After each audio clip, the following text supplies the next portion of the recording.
All right. Ladies and gentlemen, members of the commission, it is 9 o'clock. And so we are going to start on time, if we can. Welcome back to the October 6, 2023 meeting of the Tennessee Public Charter School Commission. A link to view this meeting was provided on the commission's website for the public to view this meeting. I would like Hayden to take a roll call of the commissioners to reconvene after our recess. Commissioner Carter. Commissioner Levine. Commissioner Patterson. Here. Commissioner Eddie Smith. Here. Commissioner Lauren Smith. Present. Commissioner Tudor. Here. Commissioner Woodson. Commissioner Griscom. Here. Chair Richards. Here. Commissioner, you have 8 members present, excuse me. Today, the Tennessee Public Charter School Commission will be voting on 6 individual New Start appeals the commission has received this summer. Each party in an appeal has been afforded the opportunity to provide a written statement or provide oral public comment in response to the executive director's recommendation. This information will be heard by commissioners in advance of discussing the executive director's recommendation. I want to clarify for the audience and all the members of the commission up here, our processes do not provide for the submission of additional information at this point beyond written or oral. Commission rules based on our staff capacity and I'll try. The public hearing, oral and written comments that were provided and are a part of the record, and that record is available to the community as well as won't be asked today to provide additional information, but more than welcome all of the parties, oral statements. With that, the commission will begin this meeting considering the appeals from Metro Nashville Public Schools, Invictus Nashville, and Nashville College Prep High School, followed by the appeals from Memphis Shelby County Schools of Cornerstone Prep Leicester, Fairleigh High School, Empower Memphis Career, and College Prep Charter School, and finally Pathways in Education Memphis. Do we have any questions or comments from the commissioners on the agenda?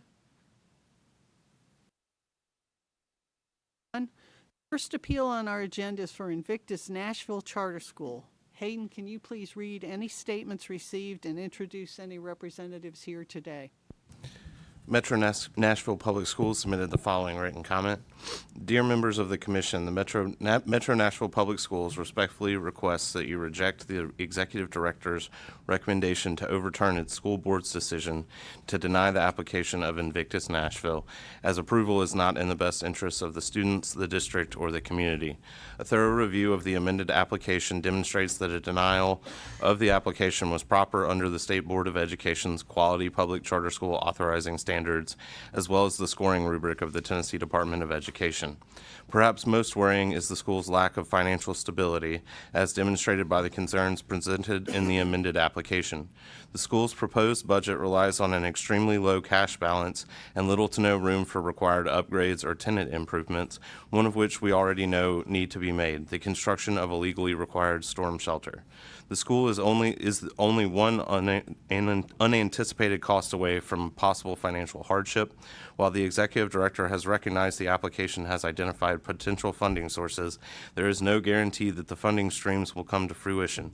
In addition, the commission's review is limited to the evidence in the record, not promises of what may or may not materialize in the future. Academically, MNPS disagrees with the executive director's support of the proposed curriculum and instructional model as outlined in the amended application. The amended application provides insufficient evidence that the Montessori model proposed is aligned to state standards or that the model encompasses all required state standards. The applicant lacks a budget for an art teacher, hindering their ability to meet statutory obligations in the teaching of art standards. The applicant also describes a summer learning program but does not include summer stipend pay for staffing. There is also insufficient evidence in the amended application that the proposed model meets legal requirements regarding services for English learners as identified by the MNPS review team in its board report.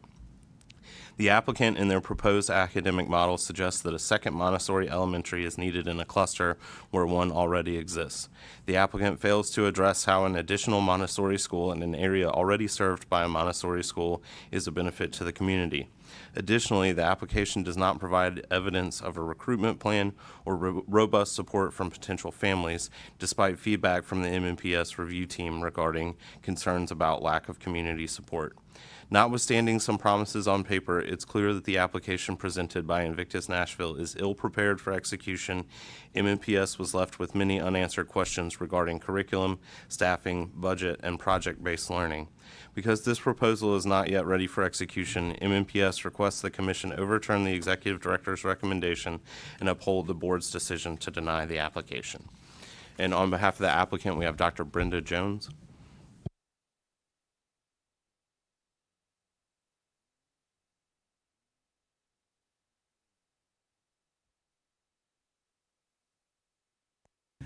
And I am the founder of Invictus Nashville.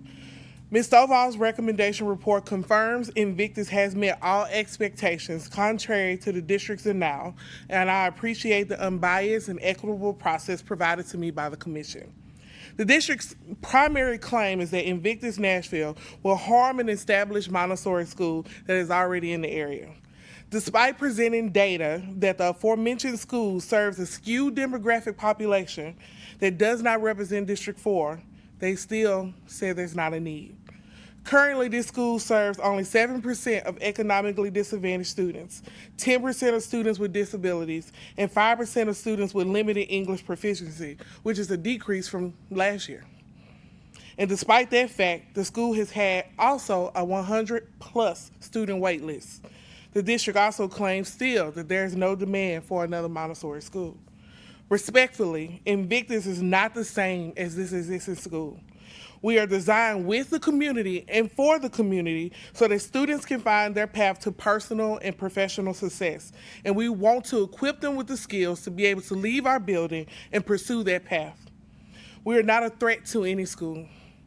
Our existence will provide another Montessori option in a district that serves 80,000 students and only has 2. We want to make sure that that option is available for the side of the demographics is not represented at the current Montessori school. I've spent my entire life standing in the gap for students. I've spent my entire career, and my board has as well, standing in that gap. So we do appreciate Ms. Stovall and the review team for standing in the gap for us. Because to deliver on these promises, we need people to stand up. So thank you for honoring our robust and comprehensive plan to start and sustain this school. I'm asking for you, the commissioners, to please vote yes for Invictus Nashville. We have so much work to do, and we are ready to get it done. Thank you. Thank you, and thank you to the Davidson Metro Schools for their statement. Now move on to a presentation from Tess Stovall regarding Invictus Nashville. Tess, you are recognized. Thank you, Chair Richards. As has been stated, the first appeal for us for discussion today is Invictus Nashville. This charter school is proposing to locate in the McGavick Donaldson community within Metro Nashville Public Schools. The Metro Nashville Board of Education denied this application in July of 2023. So upon appeal, the Commission conducted its standard review process, which includes a de novo review of the amended application and a capacity interview with the school leader and governing board, public hearing, and accepted public comment. And we also reviewed all of the information submitted by both parties. And based on this process, I determined that the application meets or exceeds the standards outlined in the state scoring rubric, and I do believe that the approval of the application would be in the best interest of the students, the LEA, or the community. First, one of the reasons that was cited for denial by Metro Nashville Public Schools in their discussion was substantial negative fiscal impact. And as we talked extensively yesterday, when a board cites that reason for denial, the commission collects additional information from the district to determine if the burden has been proved, and also whether or not we can determine if there is substantial negative fiscal impact. So the basis of Metro Nashville's argument is that in accordance with state law, 100% of state and local dollars generated by a student transfers then to the charter school. However, they find that there are fixed costs within the system that are not able to be reduced when that allocation is transferred out. Therefore, they argue that the opening of the school would result in a loss of revenue that go towards those fixed costs. In this case, the district provided us both enrollment fluctuation data over the last several years, as well as per pupil allocations that we were actually able to pull ourselves because we have schools operating within the Metro Nashville geographic region. And what that showed is that the district's overall financial position has continued to improve. We analyzed the annual audits and saw that their fund balance exceeds the 3% that is required.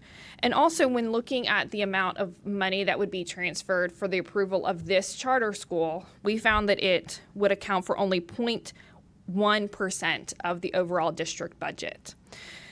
And as we discussed yesterday, the data shows that, like many districts, there are fluctuating enrollment. There was a dip in the enrollment for the district around the pandemic. They also have seen increases in the enrollment as a result of post-pandemic.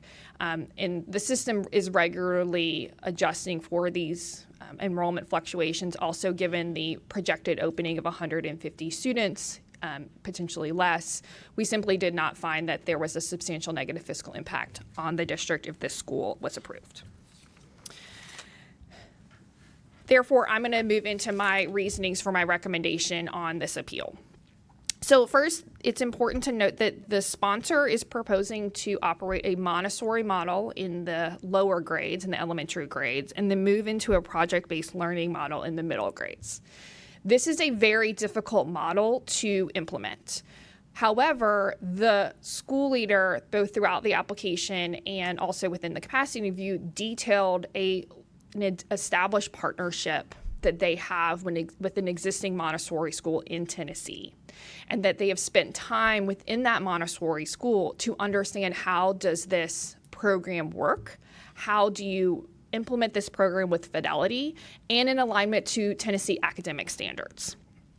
It was clear to us at the review committee level, as also review of the staff, the understanding that, as we discussed yesterday, charter schools must teach Tennessee academic standards and that there will have to be some gaps filled within the traditional Montessori model in order to meet academic standards. And that was a clear discussion and a clear acknowledgement by the proposed school leader. And this is based on the learnings that they have from the other Montessori model that they have had the opportunity to shadow. I want to take an opportunity to thank the applicant for the intentionality that went into this application, specifically around community engagement. This applicant should be an exemplar when it comes to community engagement, demonstration of feedback, using feedback from the community, and making modifications to their proposed academic plan based on feedback from the application. They included community support. They included proposed letters of intent for parents who are interested in this model. And I take that very seriously in understanding whether or not a proposed model could be a benefit and a value add to a community and to parents. The leader devoted an entire year to developing this application, including researching the location, talking to the community about what type of school model they would like, and they identified an area of the city that currently only has one charter school that only serves middle grades. As I stated, the amended application includes, and via the capacity interview, that they have already secured 67 intents to enroll of their projected 150 students in year one. There is another Montessori school, traditional public school, that is in the same cluster as they're proposing to locate. But I think it is important to note, as was stated earlier, is that this is an optional school within Metro Nashville Public Schools, and there is a wait list. And there are families that came forward throughout this process who are also interested in a Montessori model that would like to have the ability to attend to this option. I also was very impressed with the governing board in this applicant, both within the capacity interview and within the public hearing. It was evident that this governing board deeply understands their responsibility of governance, were able to answer questions very specifically about the academic and operational model, and made it very clear they understood that while the school leader was the one who came up with this proposed idea and wrote the application, that it's their ultimate responsibility to hold her accountable. And if she's not meeting expectations, that they might have to make a difficult decision. And that, to me, demonstrates a governing board that deeply understands their role and responsibility when it comes to charter school governance.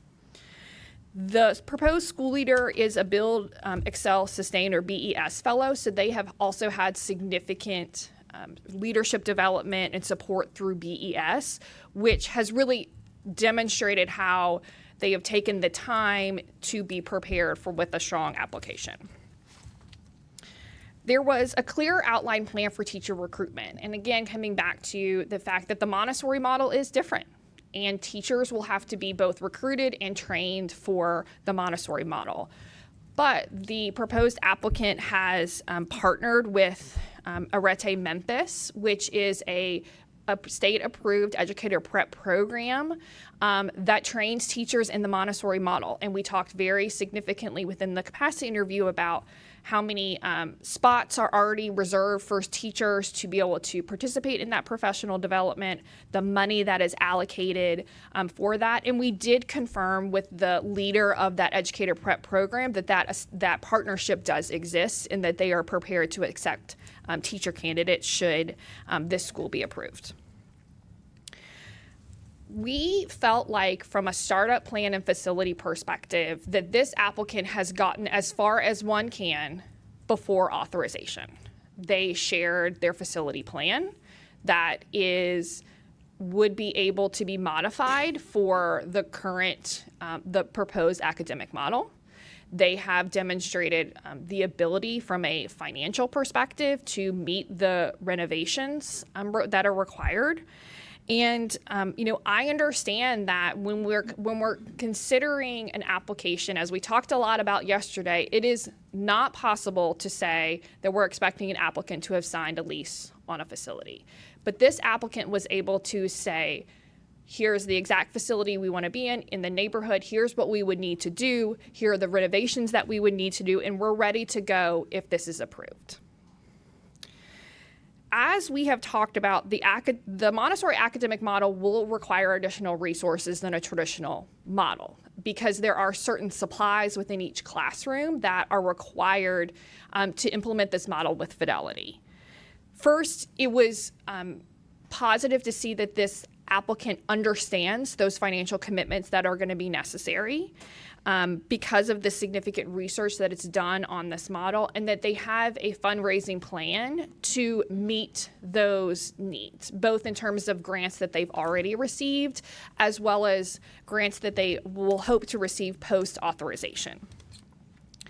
However, I will reiterate that if this application is approved, it will be incumbent upon the governing board and the school leader to keep a close eye on the implementation of the Montessori model and to ensure there is no shift in implementation as things get up and running, and that they do have the financial resources in order to make sure that they're able to open successfully.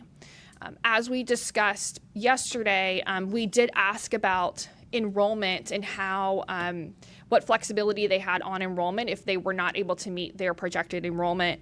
I found a lot of confidence in the fact that they are already thinking about the cohorts of classrooms that they have, and if they needed to reduce a cohort of classroom, they would be able to do that without impacting the Montessori model.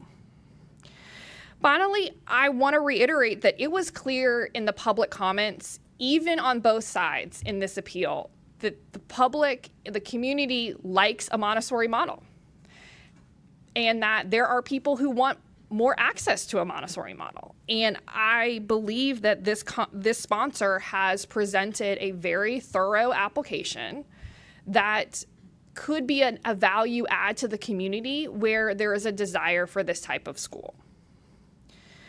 Overall, I believe that this application met or exceeded the state's rubric, and it would be in the best interest of the students, the community, or the LEA. And with that, I will turn it back over to Chair Richards for any questions. Thank you very much for your presentation. At this time, we're going to take questions or comments from commissioners, and I recognize Commissioner Griscom to start. Thank you, Madam Chair. Tess, if I want to make sure what I heard in the record was correct, there was a request for 2 waivers. One of them's on the library, and we saw the notion, which to me made a lot of sense, of you might not have just a freestanding library, but library and library resources within the classrooms. The second one, though, and it's the reason I asked you the question yesterday, it was a waiver on teachers and certification. Can you explain what that one's about? Because my understanding from yesterday is that a waiver on certification cannot be granted. So I'm just wanted to ask that. Yes, thank you for that. And I'll reiterate kind of what we shared yesterday about waivers and the waiver process and how we at the commission handle waivers. So as we discussed yesterday, there are specific things in statute that are allowed to be waived. There are specific things in statute that are not allowed to be waived. One of the most important things that is not allowed to be waived is teacher licensure. So when we're evaluating an application, we do review the waivers and have a conversation in the capacity interview about what are the waivers that you feel like you need within your academic model. Some of these waivers are not, we can't grant these waivers, they're not applicable to the waivers. And so in understanding that if we were to approve, that we would come back to the applicant and say, here are the list of waivers that you can seek and that we could approve. Here are the list of waivers that either don't apply to you or we can't approve within statute.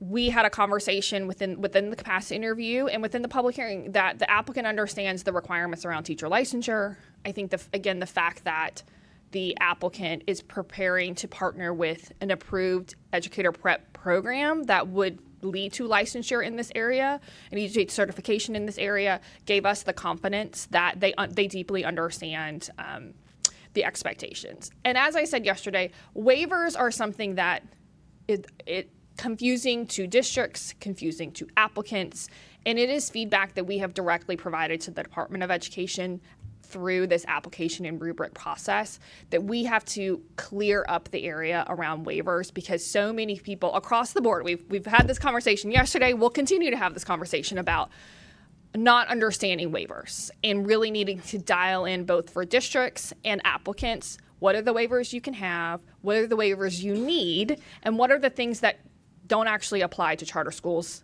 in general? And so I learned one other. I had no idea about this requirement for storm shelter.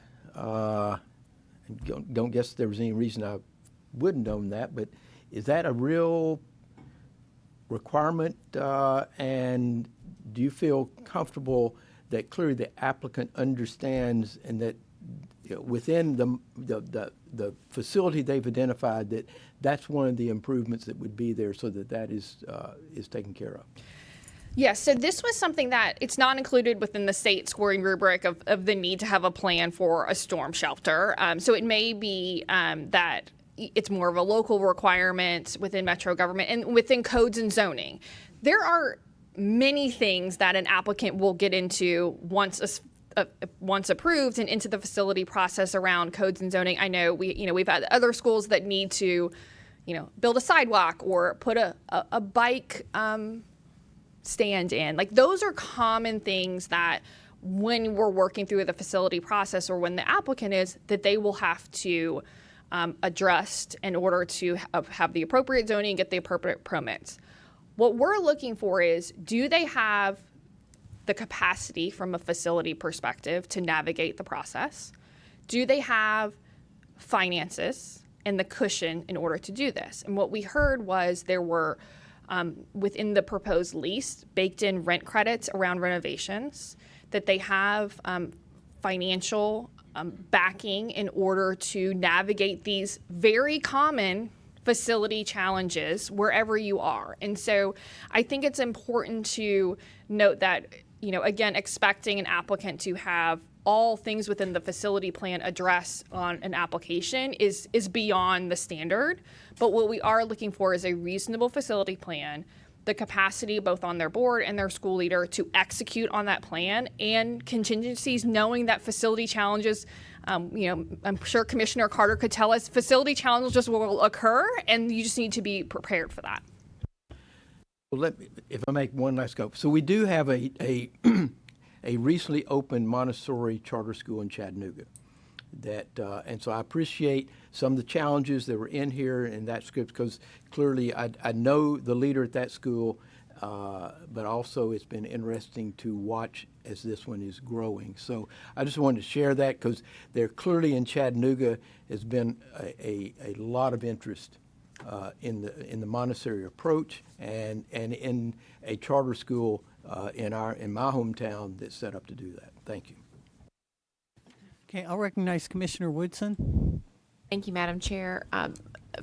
First, just a very brief comment. I think one of the things that I have deeply appreciated about the work of the staff and of the commission is the willingness to examine design and appreciate that children are different from each other, and they require, and families require, different approaches to meeting their needs academically, socially, and I appreciate that we have a relatively diverse portfolio, and this would add to that diversity. And I'm very interested in the high-performing nature of the Montessori model at its best. The questions around the academic plan, and Tess, you talked about this a little bit. I'd love for you just to unpack it a little bit. One, your relative confidence on the meets and exceeds expectations for both the plan and the capacity. And you mentioned something important about your desire to see internal controls, school leadership, governing board. Would love for you to kind of unpack what that ideal state looks like in terms of monitoring to make sure that they accomplish their goals, to get it right, and then what's our role in terms of monitoring to make sure the implementation of the academic plan is what the application aspires to achieve? Thank you for that question. So I think in terms of the academic plan, what we saw both within the amended application and then confirmed in the capacity review was both an understanding of the Montessori model, in descriptions of both how does the Montessori model, what will it look like, but also what will, for example, RTI look like within the Montessori model. What will the mixed grades look like within the Montessori model? How will third grade promotion work within the Montessori model? And so what I think the review committee and Maggie can add on, I think there was an understanding of both the Montessori model and the modifications that have to be made because of the alignment to state standards, alignment to requirements in the state. We also talked a lot about the intentional shift to a project-based learning model in middle school to prepare students for high school, and an understanding of how the model would evolve throughout the kind of the grade structure to then support students to be ready for high school. Additionally, we found that there was intentional professional development for teachers built into the schedule around the model, which, again, because it's unique, you will have to both prepare teachers and continue to prepare teachers on that model. And so for us, it was both the written application and what we saw, as well as the intentionality around staff recruitment and development, that we felt like if there's a plan that could work, knowing this is a challenging model, they have all of the pieces there. From a governance perspective, what we heard was both governing board members who had experience within the Montessori model, so they could hold the school leader accountable for the model, as well as an understanding of their role in ensuring both that it's a high quality school option, that they would be looking at internal assessments, but ultimately that they are responsible and their employees, the school leader, and if they felt like that the school leader was not meeting the standard, that they understood that it was their expectation to make changes if necessary. I would say that's not something we always hear when we talk about governing boards, and the real understanding of that was really critical, I think, in our overall analysis. From our perspective, what we do is, we're holding schools accountable on their student outcomes, but we're also holding schools accountable on their mission.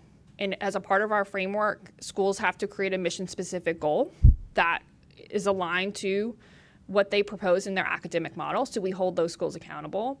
And then when we go on site visits, we're looking at what was your proposed model within your academic plan, and when we go into site visits, we visit classrooms, are we seeing that model?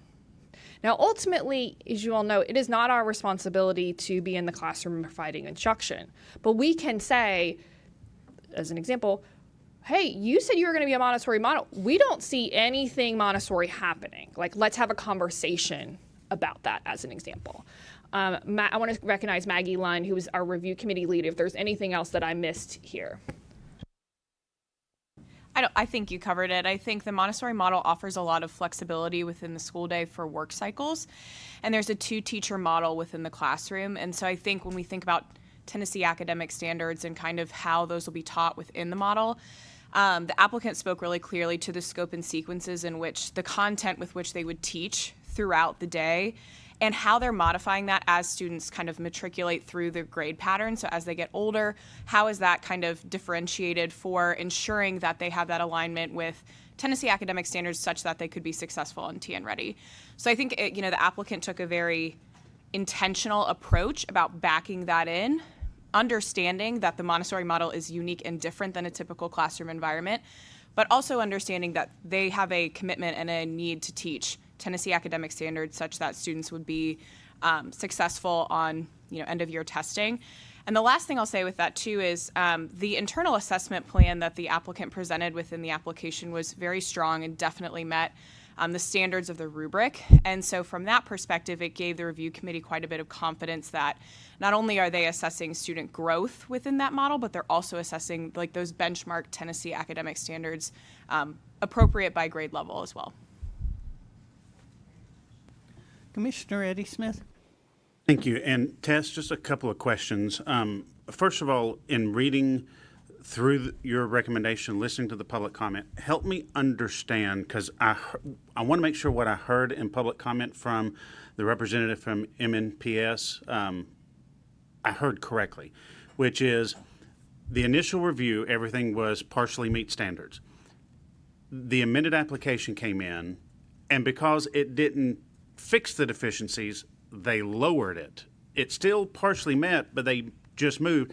And I heard, I believe I heard the lady that spoke for MNPS said that was a vote of the board, that if it didn't, they had to move it down. Did I hear all of that correctly? Thank you for that question. We asked some specific questions within the public hearing about the rating process, because what we noticed from when we reviewed the initial application and the ratings that were given by the review committee for Metro Nashville, and then we reviewed the amended applications, we saw that at least one rating was moved from a partially meets to a does not meet. And so we couldn't find anything within the record that we felt like explained why that happened. So we did ask the representatives, and I think what I would say it appears it's an internal policy that says from the review committee that says if someone, if there's a deficiency noted within the initial application, that it is their policy that if it's not addressed, then it's a move directly to a does not meet. That is not within the state rubric. And so that is why we were, and I was confused about the process, because I couldn't understand how we could have gone from a partially meets to a does not meet without, a significant amount of evidence or discussion. And so that is one of the areas where I would recommend that MNPS look at and make some clear, if that is going to be their local requirement policy, that they communicate that to applicants, because applicants need to understand why their ratings may have shifted so dramatically. And I think what we saw then on appeal is that applicants were confused because they had submitted something, they felt like they had addressed it, but then their rating was lowered. And it just, again, kind of back to our conversation yesterday, really muddied the water as to what were the reasons for denial. And that kind of goes into my second question, which is, and MNPS noted it. So I just did some research. So just full disclosure, I serve on the Knox County Planning Commission. The storm shelter requirement. I searched Nashville.gov, Municode, UpCodes. I cannot in any of the codes or zoning find a storm shelter requirement for schools. I find if you're going to build a storm shelter, here's all the things you have to do and all the things that have to go into it. But I can't, in any of the government documents that they have available, find what MNPS is referring to as one of their reasons for, basically lowering their some of their plan that the school because the cost of that storm shelter. Did you all get into any of that with where that actually came from? We did not dive into the storm shelter requirement as a part of the public hearing, again, because we ground ourselves in the state scoring rubric and what is our charge in statute. Since that is not a requirement within the scoring rubric or within statute, we kind of, as the earlier stated, look more holistically at the facility plan and their ability to implement the facility plan that they included and what contingencies they have. And the only reason I ask that is because if this is something that it's not part of the rubric, if it's, again, I'm not saying it's not, I just cannot find it. If it's not part of the code, but it's something that MNPS is now saying you're going to have to do as a way to lower their financial standing, saying they don't have the money to basically make these upgrades, that again goes back to playing some games within the system of how they're reviewing the financial component to make it look worse than it probably actually is. So that's why I'm just trying to get a little bit of clarification and would love in the future if we could communicate to any school board, if you're going to deny or put something on the record as one of the reasons based on a local zoning code, they need to include the actual code so that we can look at it to see, is this real or not? Somebody could just say they want to do that, this is going to exist, and I deal with this all the time, where somebody in the city codes department says, help me understand this. Well, we'll know it when we see it. Not good enough for me. Put it in writing so that every applicant, every builder knows what they're looking at. I want to make sure that if this is a requirement, that it's very clearly where everybody can find it. Because, again, I searched for 3 days through all of the different resources and could not find that very specific language that they were referencing in their argument. So just some feedback that we need districts to help us really look where they're finding some of their information if it's going to be part of their reason for denial. Thank you for that. And I will just add that as a part of state board rule, as we talked about yesterday, there can be additional local requirements that local boards ask applicants to address. There is a specific process by which a district notifies both the Department of Education, so it can be posted on their website, as well as should be notifying the applicant. So I think, Commissioner Smith, to your point, that if districts are having some additional things that they would like an applicant to address, there is a process in statute and state board rule to notify parties, such that then when it comes to us, we can understand how did these play into the decision-making process. Commissioner Patterson. Thank you, Madam Chair. I'd just like to make 2 comments, one of which may be more self-evident than the other. The first is I think this application highlights why choice plus community support is so powerful. It is unbelievably important that our Black and brown children have access to the same types of educational choices that their counterparts have in other parts of the country and other parts of their city. And so I am really excited about the opportunity to bring another Montessori model to an urban environment in our great state. And so I just want to say hats off to the leadership team, hats off to the community for demanding and appreciating why this type of diversity in school model is so important. The second point I want to make is, or maybe a comment for my fellow commissioners, I have professional experience working very closely with BES, and they have produced some of the top school models and school leaders in the country. I also have professional experience working very closely with the Charter School Growth Fund and the City Fund. And while not all of the models may be successful, the fact that those nationally acclaimed organizations have reached out to have serious conversations and even support for this school leader and for this model speaks volumes to the quality of this application. And then lastly, I just want to note that there's another organization, the New Schools Venture Fund, which also is nationally acclaimed, and they support schools all across the country. And I want to assure the commission, for those commissioners that may not be aware, each of those organizations stands for quality first. And while we know there's no guarantee that these schools will be exceptional out of the gate, there are certainly indicators that would suggest that their support, albeit dollars, but also academic support and expertise, do speak volumes for the high potential for success for this school model. So I just wanted to make sure that my fellow commissioners knew that I have professional experience working with each of these organizations, and each of these organizations are exceptional, and the fact that they are affiliated with this school model speaks volumes to me. Thank you. Thank you. Commissioner Lauren Smith? Commissioner Patterson just covered quite a bit of it, but I just wanted to applaud the applicant. I thought this was a fantastic application, and thank you for your work, especially in the community. Just really was glad to see your responsiveness to the community on tweaking the model to what parents wanted. And as a local, I live in East Nashville, so very close to where this school would be located, can affirm that there is a very strong desire for another Montessori model in the community. So just really excited to see this application and excited to support it today.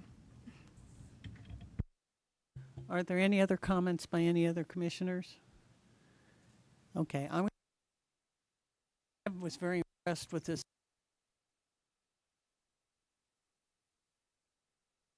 And how this school leader has adapted to the needs of the community.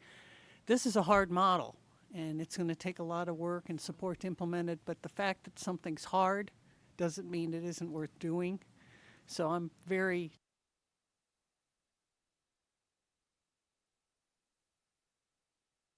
I don't know what's with this thing. So thank you very much. And with that, I'm going to go ahead and call the question. Is there a motion to adopt the resolution to uphold the denial, the denial of Invictus Nashville's amended application? Second. Hayden, would you please call the roll? Commissioner Carter? Yes. Commissioner Levine? Yes. Commissioner Patterson? Yes. Commissioner Eddie Smith? Yes. Commissioner Lauren Smith? Yes. Commissioner Tudor? Yes. Commissioner Woodson? Aye. Commissioner Griscom? Yes. Chair Richards? Yes. Madam Chair, you have 9 yeses. Thank you. Have it, and the motion to adopt the resolution.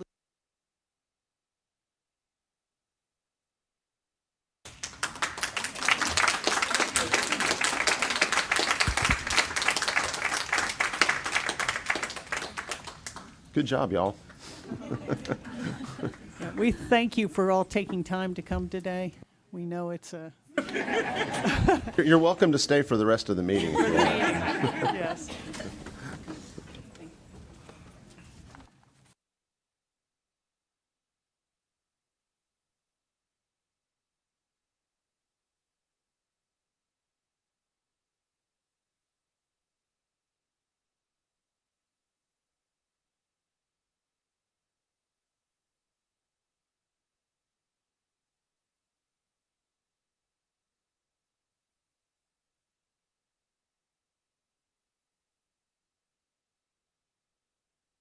All right, the next appeal on our agenda is for Nashville Collegiate Prep High School. Hayden, can you please read any statements received and introduce represented from the parties in this appeal? Metro Nashville Public Schools submitted the following written comment. Metro Nashville Public Schools respectfully request that you reject the executive director's recommendation to overturn its school board's decision to deny the application of Nashville Collegiate Prep High School, as approval is not in the best interests of students, the district, or the community. A thorough review of its amended application demonstrates that denial of the application was proper under the State Board of Education's Quality Public Charter School authorizing standards, as well as the scoring rubric of the Tennessee Department of Education. As outlined in Tennessee Charter Statute, the purposes of charter schools are to improve learning for all students, provide options for parents to meet educational needs of students, encourage use of different and innovative teaching methods, measure performance of students, ensure opportunities to reach academic proficiency on state assessments, and create new professional opportunities for teachers. Nashville Collegiate Prep is ill-prepared to rise to this challenge, considering the many struggles it is already facing. The Commission's own 2021-2022 annual report determined that NCP's K-5 school did not meet academic performance requirements. The Commission determined that the charter school underperformed English language arts and math proficiency and found significantly low student growth on ELA assessments. The Commission also found that in ELA and math, NCP underperformed as compared to MNPS schools, and that the school fell far below standards in chronic absenteeism, with 26% of its students chronically absent. The executive director seems to suggest that being below standards is acceptable considering the context of Year 1 charter school. Simply put, this is a charter operator that does not currently meet the Commission's academic performance requirements. While the executive director believes that there will be success in the future, the school has not demonstrated academic success needed of a charter school under the Commission's own metrics. It is therefore no surprise that a charter operator which is already struggled to put together a strong plan to open a high school. The executive director's report overlooks crucial concerns regarding staffing at the high school. A required English as a second language teacher is not in the application's budget, even though the school projects a 30% English learner population. The applicant only has one teacher budgeted in years 1 and 2 for non-core courses, despite feedback from the MNPS review team about staffing shortages based on the applicant's own student projections. Additionally, the executive director minimizes the reality of the lack of familial interest and community support. Rethink states, current NCP parents are clearly wanting a high school so their students have continuity and continued excellence and high quality. Yet the applicant provides no evidence to support this claim. When asked at the public hearing why its amended application contained a limited number of letters of support, Commission staff were essentially told not to worry. They can rest assured knowing that the support is there. If this was the case, the applicant would have been able to provide documentation of such. While the applicant speaks of a parent survey indicating such demand, copies of those survey responses are missing from the amended application. When a school is not meeting requirements, it should not be allowed to expand and enroll hundreds more students. Students deserve better than that, and the state owes them more. Accordingly, approving NCPHS's application sets a dangerous precedent. It sends a message that a charter school, even if their current charter school is not meeting academic standards, can expand their operations. This is what Rethink is counting on. Indeed, their letter of intent boasts that they have broken ground on a brand new campus designed to house both the NCP Middle School and NCPHS. They have sent mailers advertising the new facility to MNPS families. It is vital that all schools, including charter schools, must be held accountable for their performance, and NCP is no exception. As such, MNPS requests that the Commission overturn the Executive Director's recommendation and uphold the Board's decision to deny the application. The applicant, Nashville Collegiate Prep High School, submitted the following written statement. Members of the Commission, we are appreciative of Executive Director Stovall's recommendation and urge the Commission to support the recommendation for Nashville Collegiate Prep High School. We are humbled by the outpouring of support for a full K-12 option from our students and families at NCP, as well as the support felt in our community. Construction is well underway on our 80-acre site where we will house our existing middle school and potential high school, ready to serve students in the fall of 2024. NCP High School will be a state-of-the-art facility that will equip students with the skills and knowledge necessary for college, career, and life. The addition of grades 9 through 12 will allow for the seamless transition from elementary to middle school and from middle school to high school. We are investing in additional academic resources in NCP to ensure our curriculum is aligned to state standards and that our instruction is rigorous and vertically aligned across grade levels K through 12. Providing families high-quality public choice options means ensuring that every student in the Antioch community has access to educational opportunities not currently offered in the public education sector. We know and believe education is not just a game changer, it is a life changer for students and families. Our hope is that you will support Executive Director Stovall's recommendation to approve the NCP-HS amended application. Respectfully submitted, Eve Carney, Executive Vice President, Noble Education Initiative. Thank you, Hayden. We will move on to a presentation from Tess Stovall regarding Nashville Collegiate Prep High School. Tess, you're recognized. Thank you, Chair Richards. So the appeal before us in this discussion is for Nashville Collegiate Prep High School, which is proposing to locate in the southeast area of Nashville. The application was denied by the Metro Nashville Board of Education in July of 2023. Based on the totality of the commission's process, including capacity interview, receipt of public comment, and an analysis of the record, I did determine that the application meets or exceeds the standards of the state scoring rubric, and I believe that the approval of the application would be in the best interest of the LEA, the district, the students, or the community. As was cited in the Invictus application, one of the reasons for denial by Metro Nashville Public Schools was substantial negative fiscal impact. As we've discussed, the Commission takes a process by which we analyze the data and evidence provided by the district to determine if the substantial negative fiscal impact is proven. The basis of the argument from the district is that because state law requires a 100% allocation of the state and local funds generated by a student to the charter school, that the opening of the school would result in a loss of revenue that the district would not be able to recoup and be able to adjust from a fixed cost perspective. In the case of Nashville Collegiate Prep High School, the district provided enrollment data. We also pulled per pupil allocation data that we have internally based on our current operating schools. We also reviewed the school district's audits over the last several years. And what we determined is that similar to Invictus, the district's financial position continues to increase. Their per pupil allocation has also continued to increase. And the required transfer in this case would account for approximately 0.11% of the overall district's budget. We also found that the district did not account for students that are already enrolled within the current approved K-8 school within Nashville Collegiate Prep. What that means is that the district is already managing through, from an enrollment and allocation perspective, the students that would eventually matriculate into the high school. As we've discussed, the data showed that Metro Nashville, like most districts, continues to see an enrollment fluctuation, and ultimately found that the opening of Nashville Collegiate Prep High School would be within these normal enrollment fluctuations that the district has seen.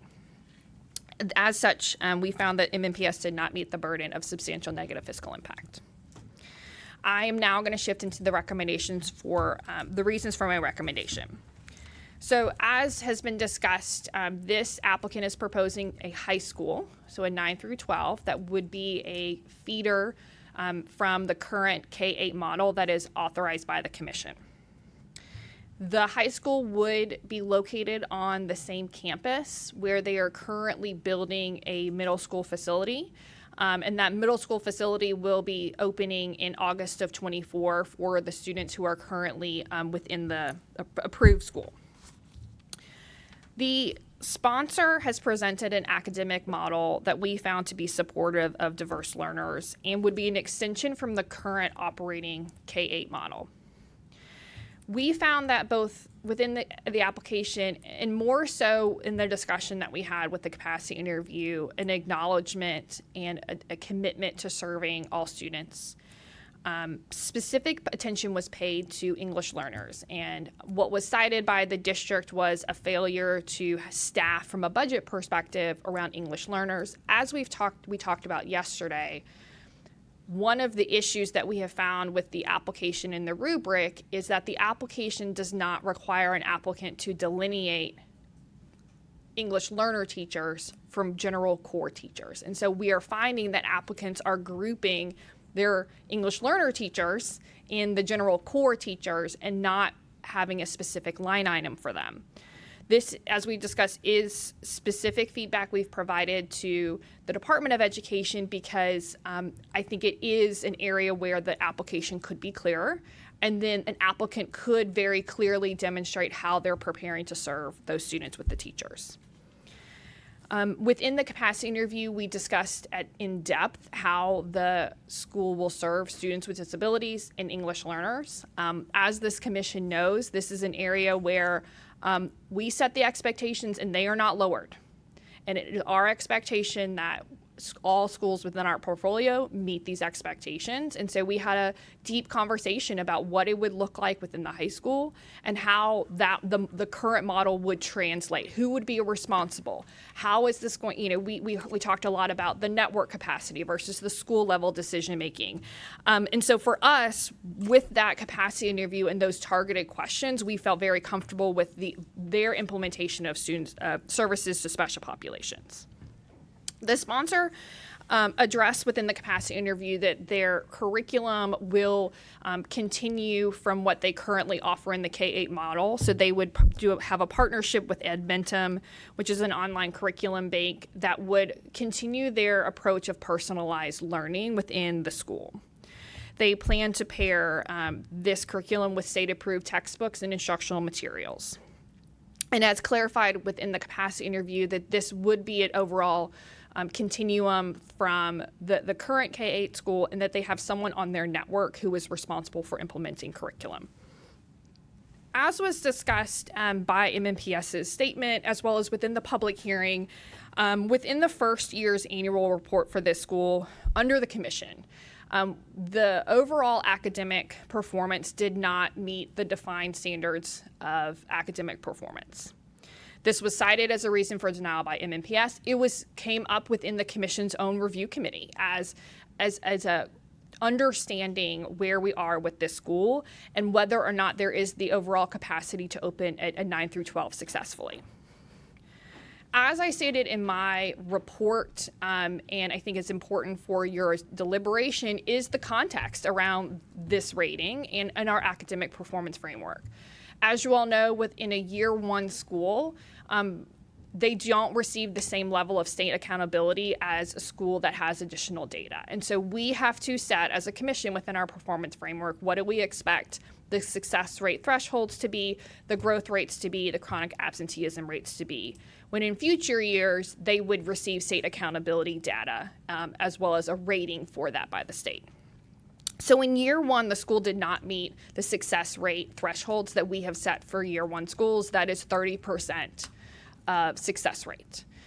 I also note that there are many districts that don't meet that success rate. We felt like it was important that for us to set a high expectation even on the front end, knowing that there will be schools in their first year who do not meet that success rate, because our expectations over the charter term is that you're providing a success rate of over 30% for your student populations. However, also a part of our framework is that we do a comparative analysis of the geographic district. And what we found is that even within their first year, when they opened K through 5, that their performance was comparative to MNPS in terms of the grades that they were serving and their success rate. And so while they didn't meet the overall success rate that we have established, they did meet the overall comparative analysis. We have worked with this operator for the last 2 years, and so I can specifically attest to, and this is reflected in the operational and financial reports, is that this is an operator that has operational success. They meet organizational framework expectations. We also recently analyzed their finances and their financial audits. There are no financial concerns for this operator. We also press within the capacity review the financial feasibility should their 9th grade enrollment not meet enrollment expectations and not wanting to financially burden the current existing school with the construction of a new facility. And what the operators shared was that they would be able to house the 9th grade within their current facility, and if necessary, could continue to house the 9th and 10th grade until they met an enrollment threshold where they could then construct the high school. I do agree with the district that community support within the amended application was a shortcoming. And we ask about this in the public hearing, and we ask about this in the capacity interview. And this is something where there was an opportunity to provide more evidence within the amended application than was presented. However, when I'm looking at the totality of the record, and when I look at the parents and students who submitted public comment to the commission, I understand the desire for a continuation in a K-12 model within the school. I understand the desire that these parents have for a smaller high school in the area of Nashville that they are currently located and that they're proposing to locate. I understand that parents are having a quality experience. Their enrollment started around 300 in year one. They're now over 600. So there's clear parent desire for the model that they're offering. And so that is how I determined that there's a high likelihood of meeting the enrollment projections, both within the written comment that we received through this appeal, as well as the demonstrated ability to recruit and continue to recruit students as they've grown. Additionally, in the capacity interview, we asked some specific questions of the identified school leader, who is currently at their middle school and would then move into their high school. This individual is a clear strength for this academic model. This individual has experience within the high school model and experience building communities, support for a school, engaging with parents. And so we were able to ask very specific questions within the capacity interview of this individual's ability to execute on the proposed academic model. This was a huge strength for this applicant. I think potentially without this individual being able to bolster the academic model described, the recommendation may have been different to this commission. As I've stated in my recommendation, and as I'm sure we will discuss, as a current operator under the commission, this operator understands our overall expectations, and that the expectations are that we are not only meeting the local district's percentage, but ultimately that we're exceeding, and that we need to be providing high quality options to students in the locations that we serve. So it is overall, when we're thinking about a 5-year interim review, or when we're thinking about renewal, it is the expectation that we are seeing high growth, that we are seeing success rates that continue to improve, and that we're seeing that a school continues to serve all of its students, including our special populations. I think I am confident in this operator's understanding of our expectations for the long term. And it's based on the totality of the information within this appeal that I do recommend approval of the high school to allow them to complete their K-12 model, but also understanding the high expectations that we have for this operator, and that we, as a commission discussed yesterday, we will use our intervention policy if necessary for an operator that's not meeting our standards over the long term. And with that, I'm happy to take any questions and turn it back over to Chair Richards. Commissioner Eddie Smith. Thank you, Tess, and got a few here, so pardon me for the length of these questions. The first one, and I know why you've made the recommendation you have, again, and you stated it very eloquently. I have a bit of concern that they might be going a little too fast, just because they're not meeting what we expect. As I've said before, if all we're doing is trading out same for same, we're wasting our time. We want higher performing charter schools. We want to help students achieve things that aren't possible. I want to support the school district in their denial in reading all of that and looking at it. And then the statement that they made in their written comments, where they said here at the bottom that every district, including all charter schools, need to be held accountable. What makes me lean towards supporting your recommendation is looking at the numbers. So I had our staff get me some numbers just looking at ELA reading proficiencies. MNPS traditional schools have fallen 8 points in the last, since 2009, while charter schools have gone up 6%. Actually, charter schools are outperforming the traditional public schools in MNPS in third grade ELA proficiency. The trajectory course is going in the wrong direction for one, right for the other. So that kind of gives me the okay to say I think that with our intervention methods and everything else that this would be something that they will get on track. I just want to make sure that Rethink hears me clearly. We're not going to wait a decade for you to get there. We want to see you get there quickly. You didn't hit 30% this year like we wanted. We'd really like to see that needle start moving in the right direction. Again, and you also stated it, I really want to make sure that we get back with the DOE and that this gets fixed around the ELA, the English language learners, that's where they've built it into their budget, not delineated it, and districts are using that as it's unfair to Metro Nashville and it's unfair to the applicant. It's unfair to everybody. So I really want to make sure that the DOE hears us and that we get that fixed just to eliminate this as a point of contention for everybody, because I think it would help everybody as well. All that being said, the fact that they can house ninth grade in their current, they don't have to go in debt to immediately build. I'm okay, supporting your recommendation. It's just, I want to make sure that as we look at this, and I've said it before, we're going to do things differently than what they've done, what people have done in the past.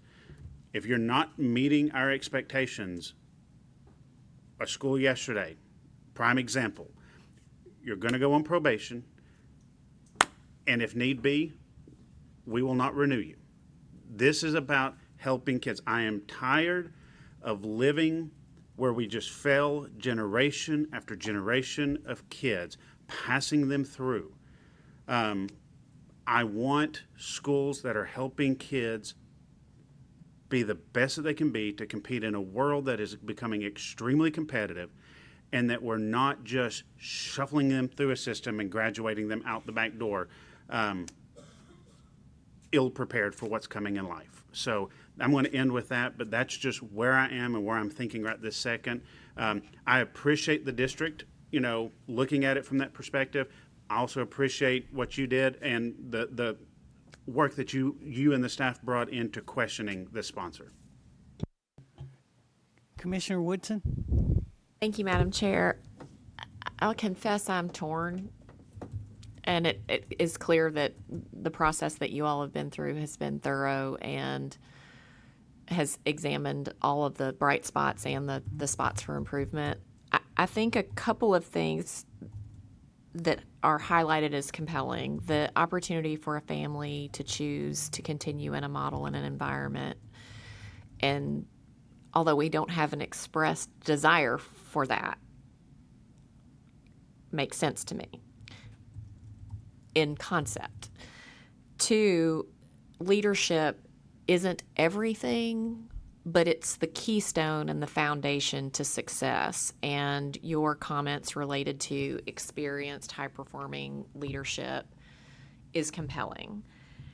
I think I just want to be really clear. Comparable is inadequate for me in terms of what I think we're aiming for here. And so I'm wondering, exceeding, and I would say wildly succeeding is the goal. And I know we've had lots of conversations about what our expectations are, but comparable feels like it misses the mark for me. The question I think I have for you, and it's probably a reminder for me, I'll say it's for newer members of the commission, but I need to be reminded. Remind me what our options are in a renewal, because one option is not no, not now, and take the time that you need to be steady so that you can continue to serve students, which would be not approve, well, to reject your thoughtful recommendation. The second would be, what are our options if this New Start is approved in terms of the short term? 5 and 10 years from now feels really late. We have an accountability structure. You all have very regular monthly, we went through this yesterday, conversations, but can you unpack for me what our process is for meeting our higher bar than comparable? Thank you, Commissioner Woodson. So yes, and as a reminder, I usually say this very often in a public hearing, you all are not bound by my recommendation. You all consider it as a part of the entire record, and you all have gone against the recommendation in the past. So as you all know, I take no offense. So your decision here today is either to approve the application or not to approve the application. If you approve the application, and if ultimately the school comes under the commission, we do have an ability in statute that Ashley could cite specifically if we need it, that if during the pre-opening process we determine that the applicant is not ready to open, that we could force them to delay a year. I think, we talked about this yesterday, and I will reiterate it. I think a challenge right now is that the accountability timeline that is delayed. We all of us are operating under old data, and for better or for worse, and we understand that things are outside of our control right now. And so, I think that's a part of it. I would also say, this is an operator that we're working very closely with, that we have very close relationships with, and that it's something that, we have regular conversations with them at the end of each year about what are our expectations. What is the internal data that we have? What is their internal data? Where are they making adjustments? And so, they understand kind of very similar to kind of what your charge is, Commissioner Woodson. I think what all of our charges is that, comparable is not ultimately acceptable. It is, we have to really be demonstrating that our schools are providing for the students that they serve a better option than what they would get in a traditional setting. So we feel confident in our intervention policy should we be beyond year 1, year 2, or year 3, seeing a school that's continually not meeting our expectations, particularly on state accountability. Because as you all know, there are now, especially with the TISA implementation, there are real accountabilities for schools around TISA implementation, letter grades, and so we will know a lot more in the next couple of years about that, and then ultimately we will hold schools accountable, as we did yesterday, for their academic results. And as you shared, it is a non-negotiable, and that is something that we hold very dearly and that we have very clear conversations with our operators about. I think I answered your question. Commissioner Tudor? You guys know I have a tough time with math, so I want to make sure that I'm understanding this. So we only had 1 year of data, their first year of operation, 2021 to 2022. Okay. And that data, they did not meet this commission standards, but they did, in large part, meet or exceed Metro's standards. Is that correct? So a part of our performance framework is both a straight success rate, what percentage of students are proficient on English and math. And for that part of the academic framework, they did not meet standard. They did not get 30% of their students proficient in English and math. Another part of the framework that rolls up into the overall academic rating is how do your scores compare to the overall geographic district for those grade bands? And so in those areas, overall, we saw they were either meeting or exceeding. And Beth can correct me, I think there was one where they were below, but it was their 5th grade. And a part of me is, they opened K through 5, so those students were not in their school, for the K through 4. We also saw that they had a TVOS 3, which is the minimum to meet the expectation in terms of growth. Their chronic absenteeism did not meet our standard. That is similarly a straight threshold. You either meet it or you don't meet it. And to a certain extent, chronic absenteeism is a challenge across the board. Certainly that's something that we focus on, but I think what we're really looking at is, are we moving the needle on both student academic achievement and also student growth? And just to follow up, obviously, I think a mitigating factor, as you noted, was COVID. Ultimately, you based your recommendation, though, on the other parts of your review, your conversations with them, their academic model, their commitment to meet the standards that this commission has set. I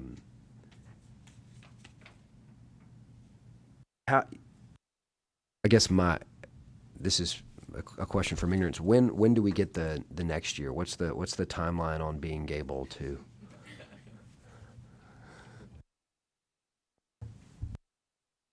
Commissioner Tudor, if I had a crystal ball around, what we have been told is that accountability data and A through F will be released in November. Actually, the State Board of Education is meeting this afternoon to consider the first part of that process. So I think, again, we are hampered right now. And, I think another option, and again, I'm just potentially throwing this out, and I've not talked to my counsel about this, so she can pull me back, is that, is there an opportunity through an upcoming amendment petition? This is a current operator that we have. And one of the options is that we could look at the holistic picture and work with the operator potentially to amend their current charter agreement to accommodate the high school in a timeline that you all feel comfortable. That would ultimately mean, there's a again, we can't approve on. I'm just trying to throw out some options here around how do we both continue I feel kind of similar to Commissioner Woodson that I, especially within the public comments, I saw a desire of the families to continue the K-12 model. I also want to not only continue a K-12 model, but also ensure that we have a high quality K-12 model. Because just having a model that's existing but is not the purpose of the commission. That's ultimately, we have to make a decision on this appeal, and we don't have the updated accountability data, and that's the reality that everyone across the state is facing. Commissioner Eddie Smith. With all of that in mind, I personally think this one needs to bake a little while longer in the oven. I like your outside the box thinking of that this could possibly be done through an amendment down the road where we have a chance to look at some more data before just granting another whole different thing. Just because I don't want to get into a scenario where we now have two and we're having to put both into a probationary status because they're not meeting. So that's just where my mind is right this second. Appreciate all the hard work. I just, with so little data, I just don't know that we're ready I'm not ready, to just say, let's do this. That's just where I am right this second, but I don't know where the rest of my colleagues are. So, Ashley, opining, I saw you wanting to crawl under the desk there for a second. Talk to us about that possibility. Legally? So I think going with Tess's thought of the amendment, I will just say the way that would work, if they are not on the traditional spring or fall timeline, we'd have to assess if this is something that we consider on an emergency amendment petition, and there are timelines and factors to consider there, and the documentation that we have to collect and review with our authorizing team. That is an option for our currently operating school. It doesn't change what this commission is reviewing currently with this application, but there is opportunity down the road to sort of explore that. But I don't want that to color what you do here today. As we stated yesterday, like every decision has to stand on its own. But there are options to revisit an expansion of this model for this operator further down the road if it's not this application. And I would just add, I think, another, to come back to the fact that in statute, we do have the ability to force them to delay through our pre-opening process. And so, again, I feel very, strongly about our ability as a staff to hold schools accountable. I know exactly what's happening in every school, and I can tell you very candidly where things are struggling and where things are excelling. And so I think I want to make sure you all have a sense of the tools in your toolbox available, that if this commission approves this application and we begin the pre-opening process and we determine that we are not ready to go, then the commission can say you can delay. And I appreciate that, but that's after we've already basically given a 10-year contract where we can only say 1 year delay. Through the other process, again, because I just don't have enough data yet to feel super confident of just doing that 10-year, is letting this bake a little while longer while we're waiting on some additional data, knowing that there's still another path for the applicant for what they're trying to accomplish without going down this path. Again, just looking at this record, where this is right now and what limited data we have, I've just got some hesitancy of just saying, move on. So that's just, and so I appreciate that. I am just trying to look at this, but also knowing all the different levers that are out there. So that's where my head is right this second. Commissioner Carter? Thank you, Madam Chair. Make sure this is on. And I truly appreciate Commissioner Smith's comments, particularly in terms of really being very thoughtful about in terms of the decision we're making, because this is a big decision. But I echo what Commissioner Woodson said about the issue of leadership. Leadership is everything. And again, as a person who, in fact, is a co-founder of a charter school that's been around for almost 11 years, and having visited a number of charter schools throughout the country, I've never been in a school where if there wasn't that right leadership, that school would not survive. So my question really to the staff, to you, Tess, maybe other staff people, tell me about your gut and where your head is, and maybe to some degree your heart, about the leadership. We're talking about the transition of the 8th grade leader, the middle school leader, to maybe being the leader of the high school. Because at the end of the day, that's where the buck stops, with that person. And so we've got a process that I think, in fact, allows, again, our staff to look at intervene if things are not going well.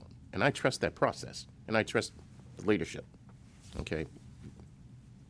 But more critically, my question is, particularly in terms of, again, sitting in this chair, is that tell me about that leadership and whether or not you have faith in them, that they're going to, in some ways, from football parlance, really be able to get the ball across the goal line.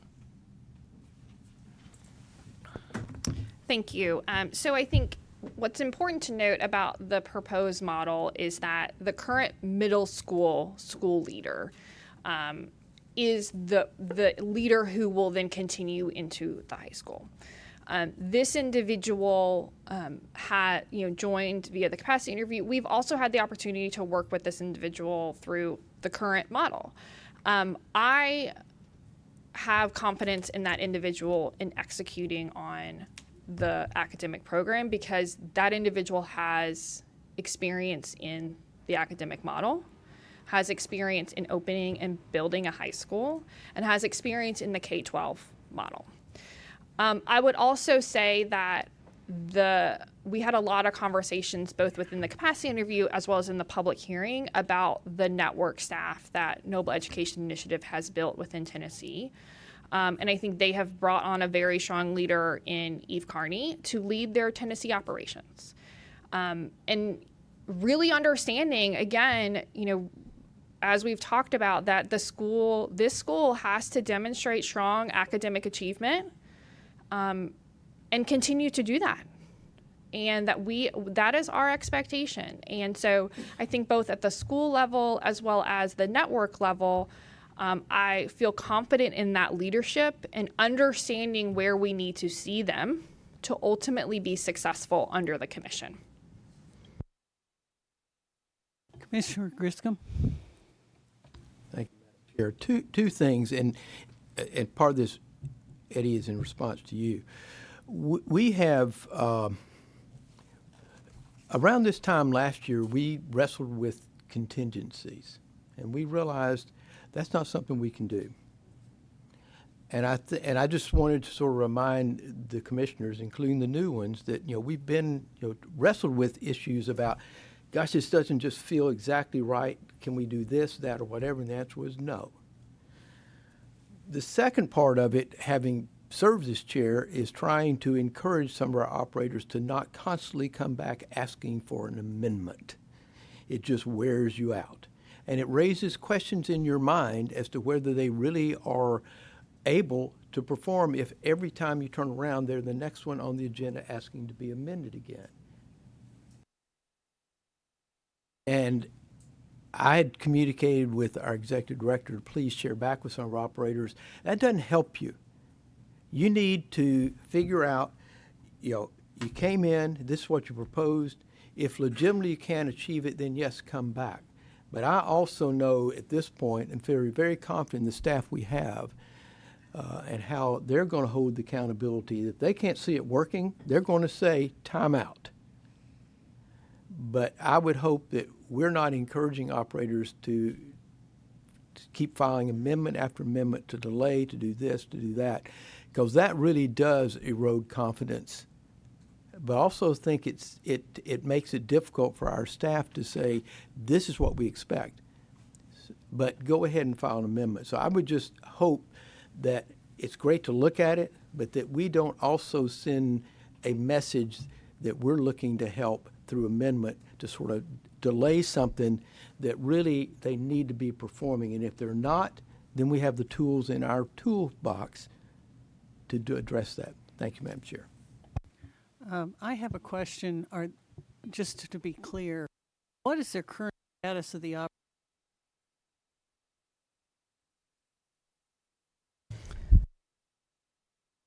Beth, can you, I think they have grades 5 through 7 right now.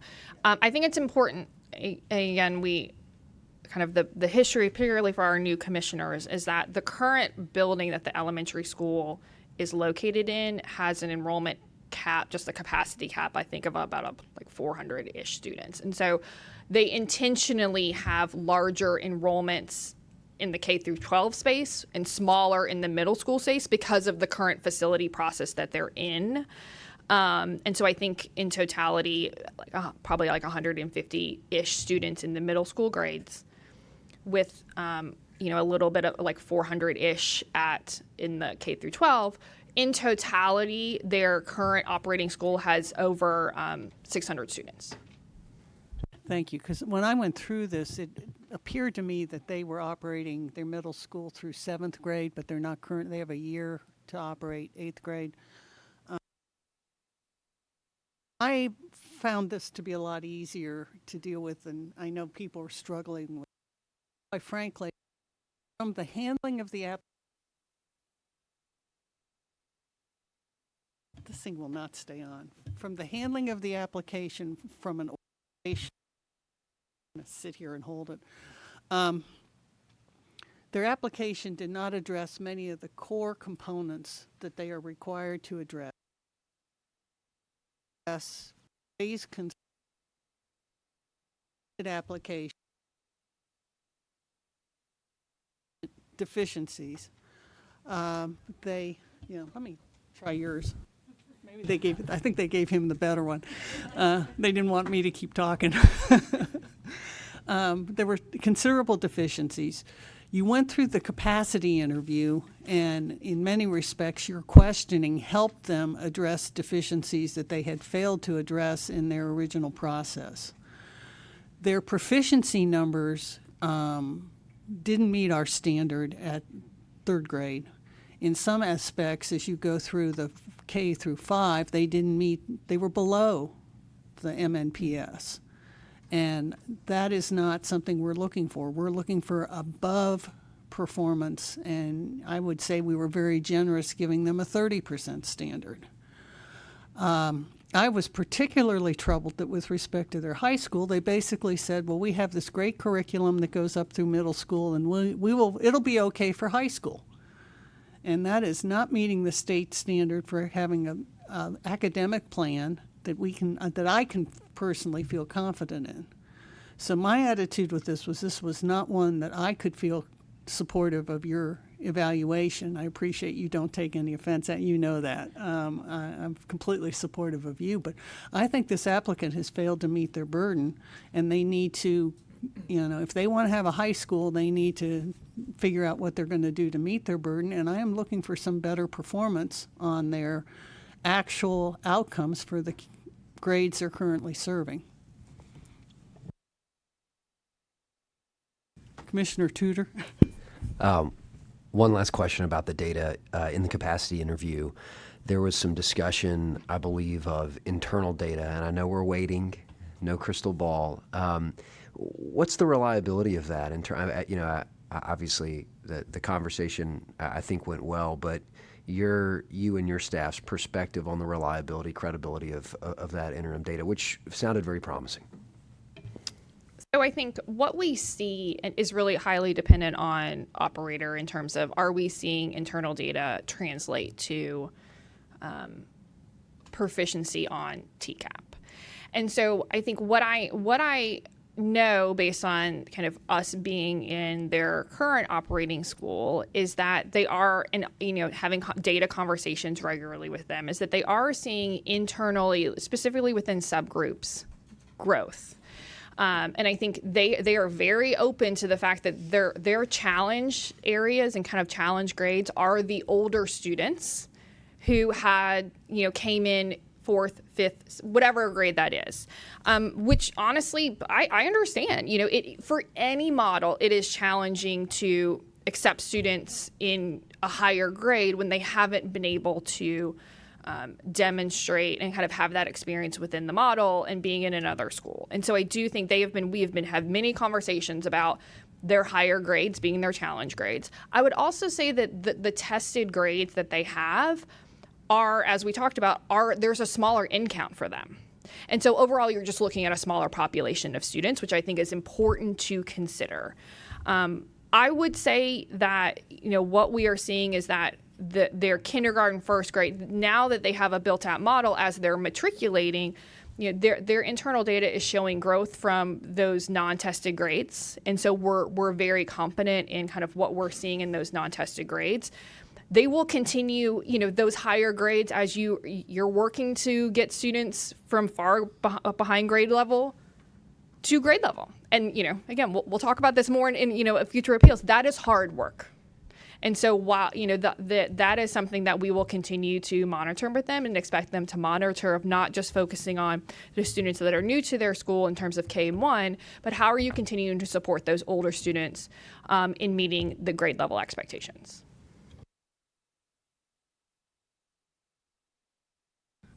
Any other comments?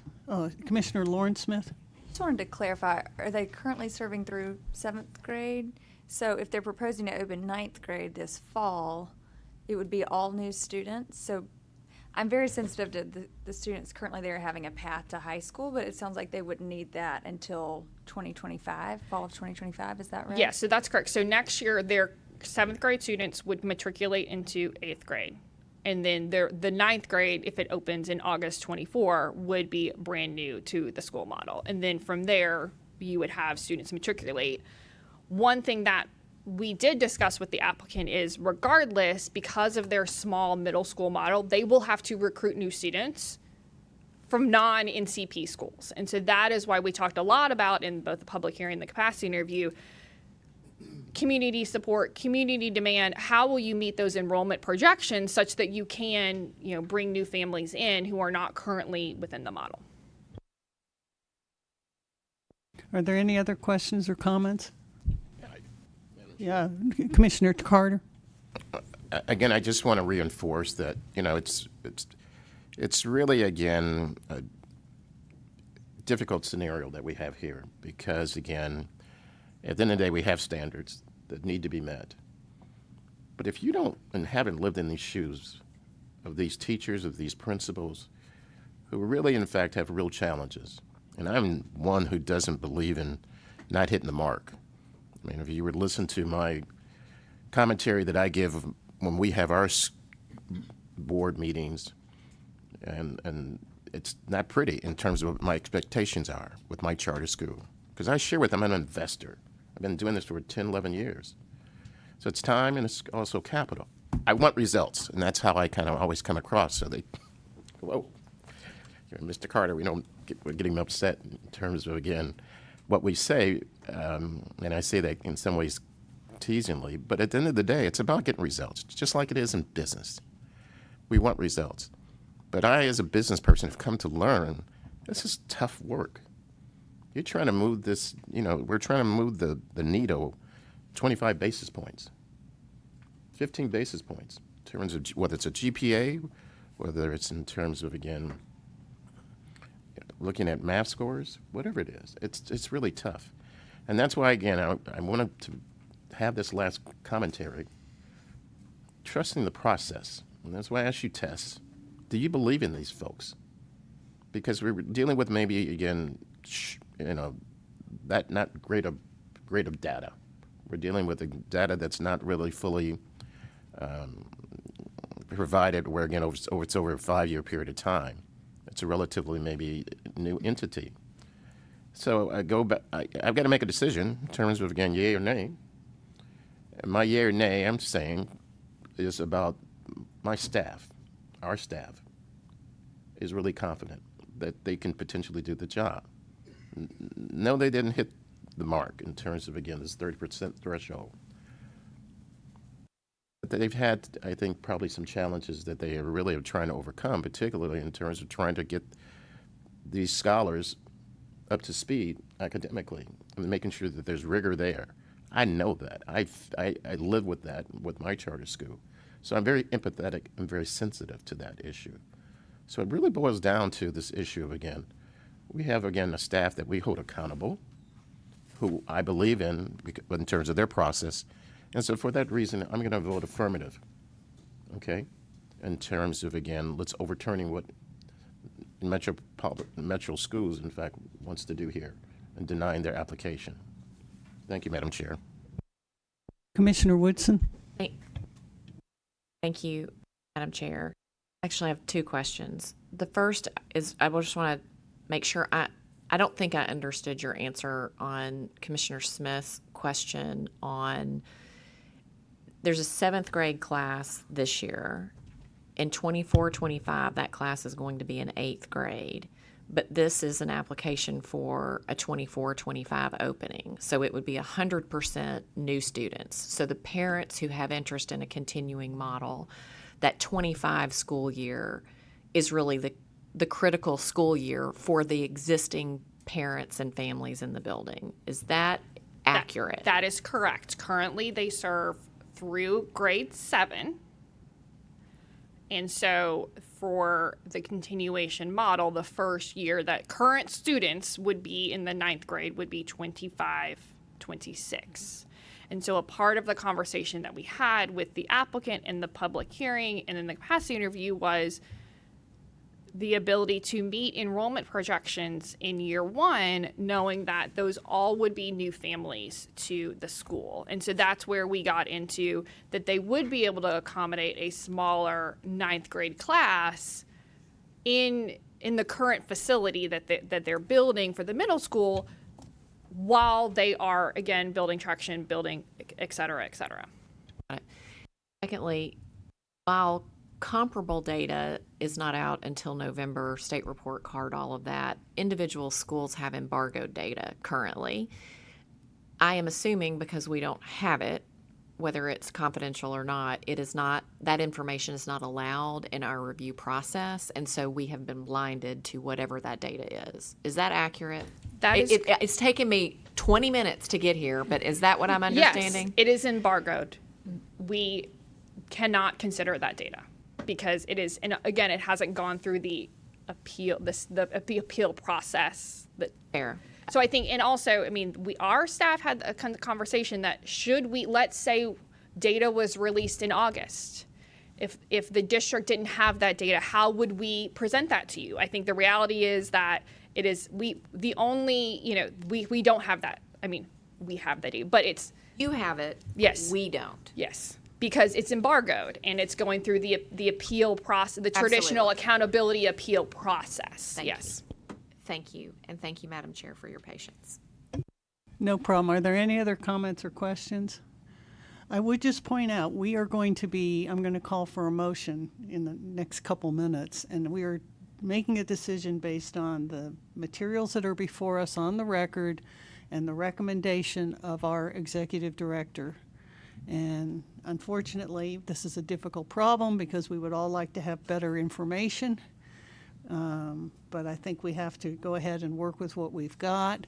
And I think everybody now understands the timeline of what we're doing as far as the continuation of the students who are in the school right now and their participation. So with that, I am going to ask if there is a motion to adopt the resolution to overturn the denial of Nashville Collegiate Prep High School's amended application. I'll make the motion for it. Okay. Hayden, would you please call the roll? Commissioner Carter. Aye. Commissioner Levine.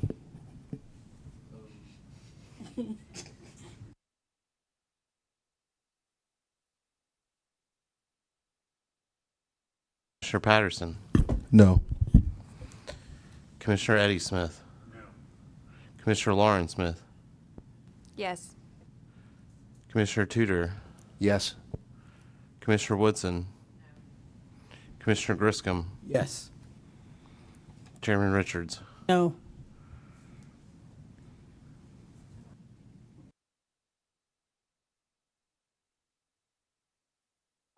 Madam Chair, you have 4 yeses, 5 noes. All right, the motion did not carry. I think I should turn around and do it the other way to make it clear. All right. Do I have a motion to adopt a resolution to uphold the denial of Nashville Collegiate Prep High School's amended application? So moved.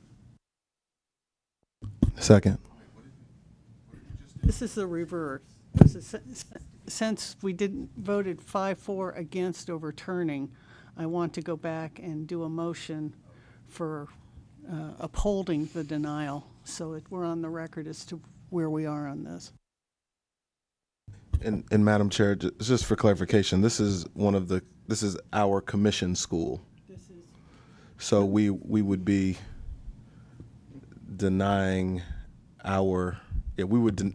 we as the commission would be denying the application to add The high high school. school. The high school for the coming school year. That's correct. But this is a commission authorized school Yes, sir. currently. Yeah. Okay. I just wanted to clarify. No, that. I want to be very clear on what we're voting on. Everybody understand? All right. I swear I have an MBA, and you think I'd figure this out. A yes vote means we're voting to uphold the denial.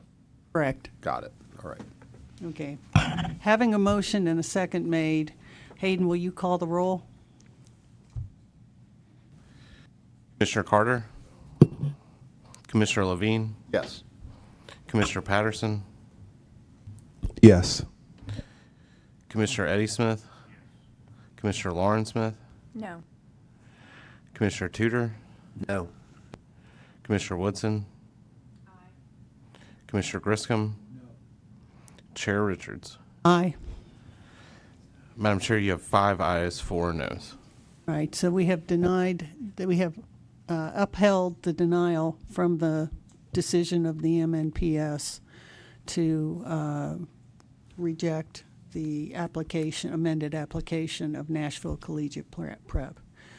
I just want to say thank you to everyone for your very thoughtful comments and consideration. This is a tough one, And we got to the bottom of it, but it took us a little while, and I appreciate everyone's patience. Madam Chair, I just wanted to clarify because you may have just misspoke unintentionally, but it's the denial of our commission school, not NMPS. Yeah, so the application, it went through the New Start process, so it would have, so the decision that Was you are, the appeal was on MNPS's. an MNPS decision. Yeah, that's, thank you. yeah, Okay, just to be thank careful. Okay, do we need to take about a 10-minute break?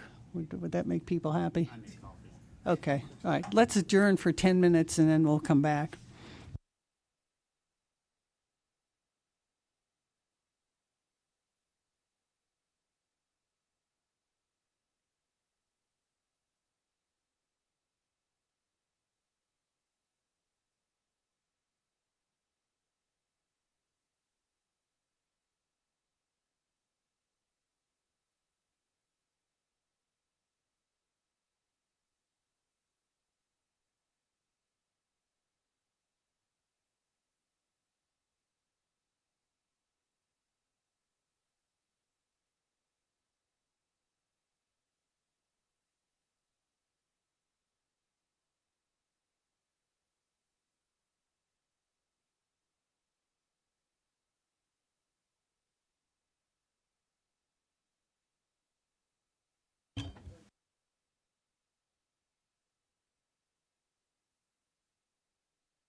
I know. I was like, Nate's like right now. So I think you said I hadn't even opened it. You said been out.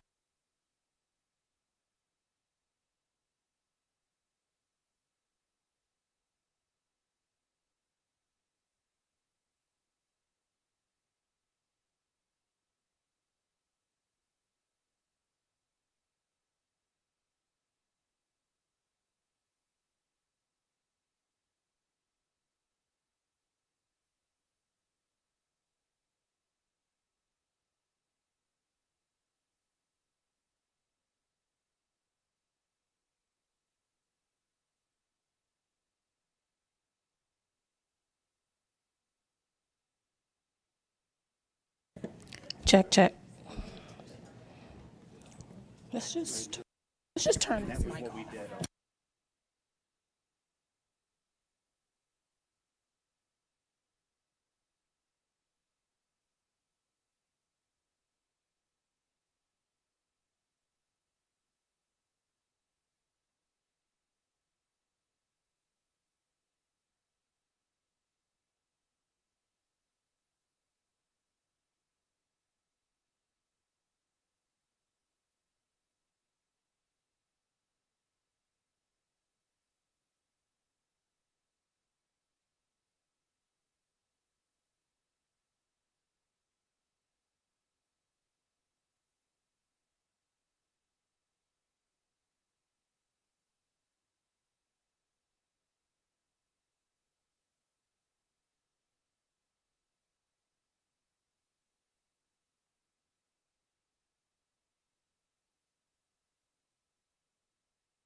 Yes, sir.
All right, let's reconvene.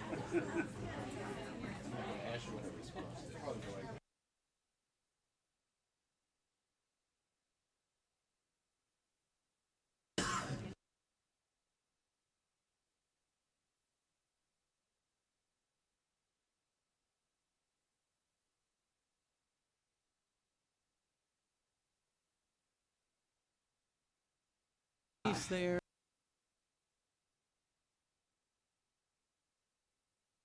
There's Lawrence. Okay. No, we're fine. All right. We're going to go ahead and get started.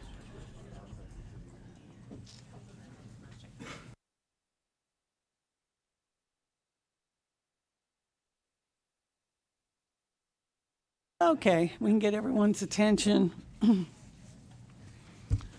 Thank you for the short break. Next on our agenda is the appeal for Cornerstone Prep Leicester Campus. Hayden, can you please read any statements received and introduce any representatives today from the parties in this appeal? Memphis Shelby County Schools submitted the following written statements. Dear members of the Tennessee Public Charter School Commission, first, Memphis Shelby County Schools would like to recognize the thorough planning and execution of the Tennessee Public Charter Commission staff and commission members throughout the robust appellate cycle while also engaging in the commission's normal authorizing duties. MSCS appreciates the commitment of the team to upholding the Tennessee Quality Charter authorizing standards and ensuring transparent practices throughout the process. MSCS believes in transparent standards for our charter schools based on the Tennessee Quality Charter authorizing standards. As an authorizer, we use this as our rubric to ensure consistency and equality in meeting the appropriate standards for approval and authorization. The appellate cycle and the recommendation from the executive director affirm our standard of review to ensure a fair and rigorous process for all our applicants. As an authorizer, MSCS wants to ensure that these fair practices are implemented for strong outcomes in our communities. Principle 1 of the Tennessee Quality Authorizing Standard states, a quality authorizer sets a high but attainable standard for approving charter applicants. Standard 2 states that a quality authorizer grants charters only to applicants who demonstrate strong capacity to establish and operate a quality charter school. The rigorous review and approval are based on the Tennessee Department of Education's application and rubric, in which an applicant must meet or exceed standards in each of the required sections. In following the TDOE scoring rubric, MSCS determined that Cornerstone Prep Leicester provided sufficient evidence of capacity in the academic, operational, and financial sections, but insufficient evidence of capacity in the past performance section, and thus only partially met the standard for approval. Additionally, as noted by MSCS and the Executive Director's report, CPL has not achieved priority exit status within its charter term. While we respect the recommendation of the Executive Director, we disagree. CPL has been part of the Achievement School District for a full term and has not moved off the priority school list. The Achievement School District was meant to serve as an intervention to students and the community, and at this time, this school site as an intervention has not been successful. As an authorizer, it is MSCS's responsibility to ensure that the plan articulated in the proposed charter school application can be executed to fidelity to provide strong outcomes for students. In the case of CPL, the application partially meets standards in the past performance section, and the school is not positioned to open successfully as a charter seeking authorization by the home LEA. Memphis-Shelby County Schools appreciates the Commission's time and respectfully requests that the Tennessee Public Charter School Commission overturn the Executive Director's recommendation and affirm the Shelby County Board of Education's decision to deny the charter application for Cornerstone Prep Leicester. Sincerely, Brittany Monda, Assistant Superintendent of Charter Schools. And for the applicant, we have Michelle Lyons.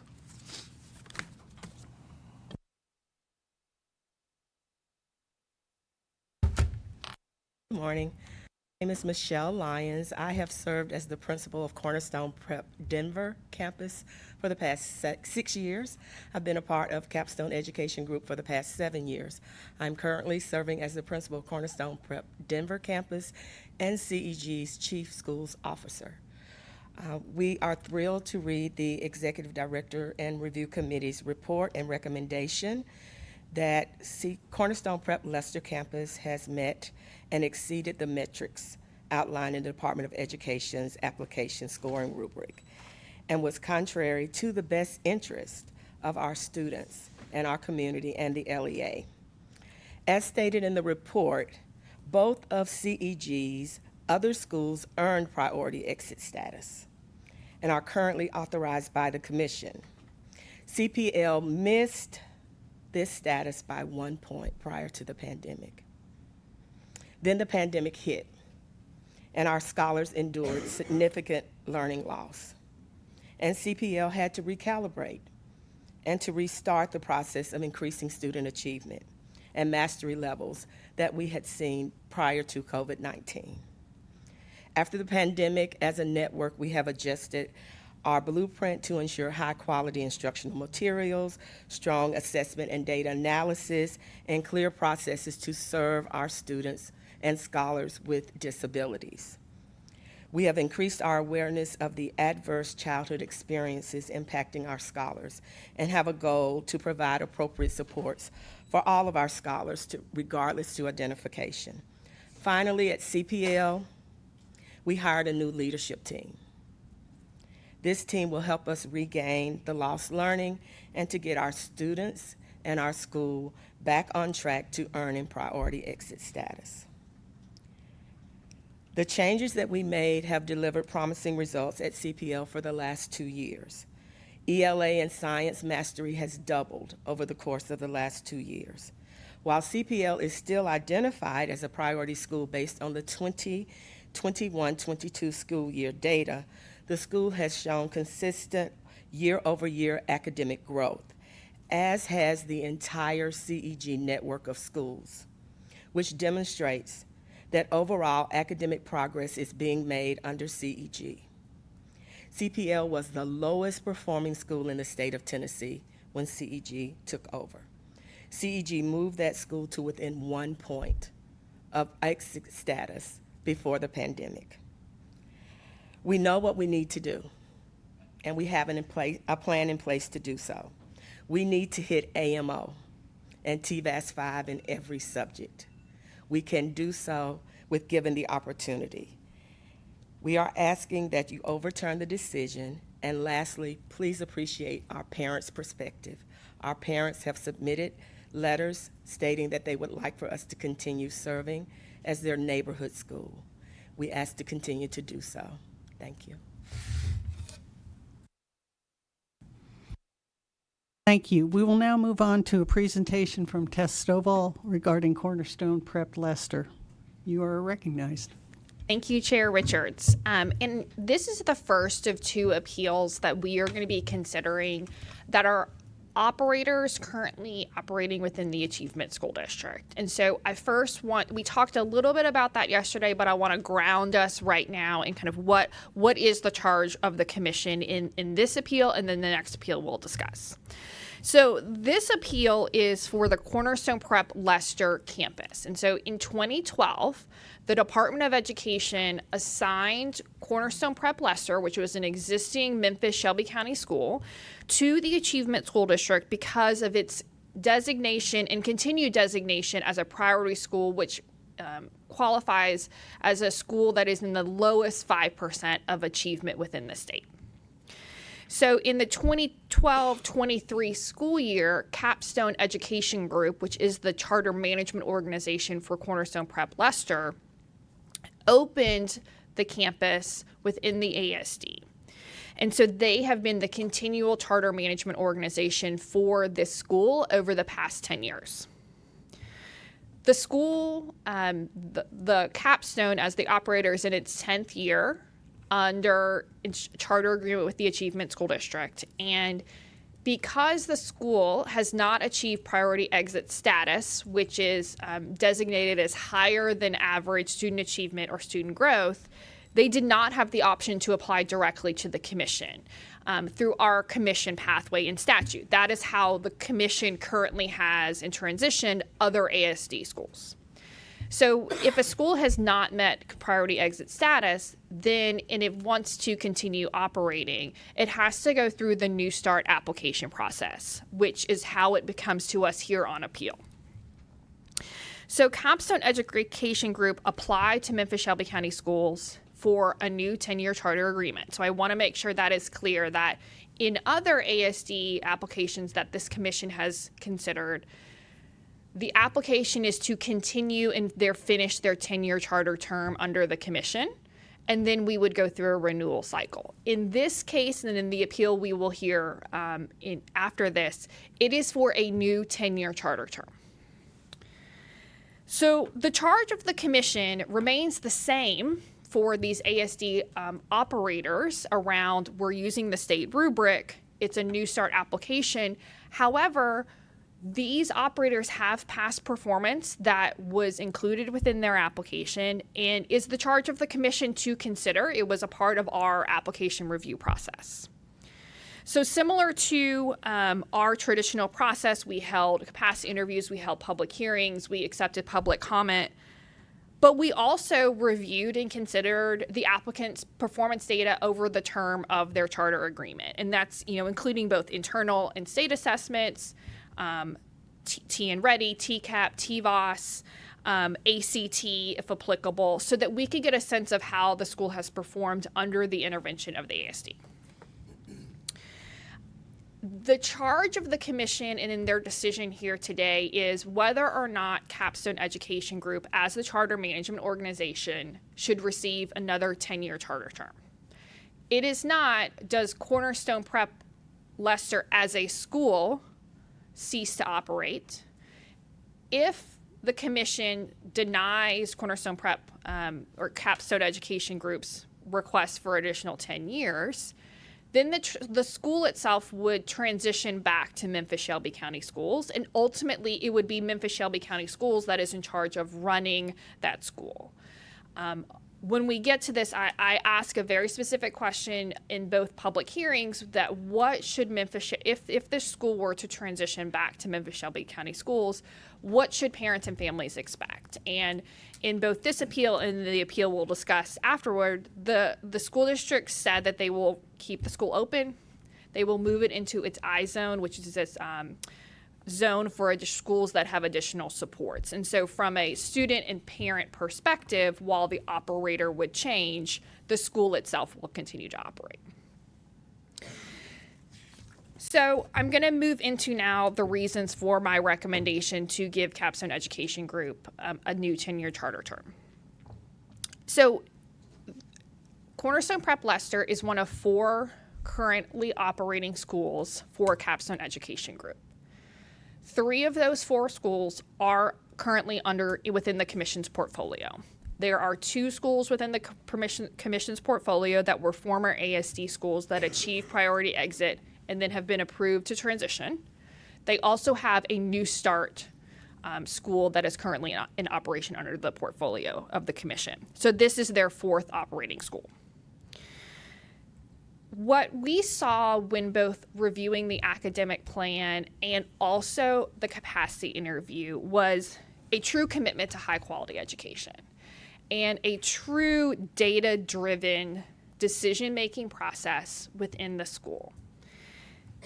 And when I say that the capacity interview that we participated in with Capstone Education Group was one of the best capacity interviews I have ever participated in, it is the truth.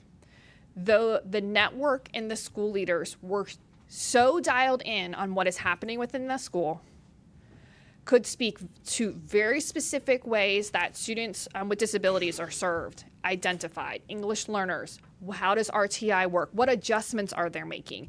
It was truly amazing to see what was written on paper translate into a conversation with the review committee about what's actually happening within that school.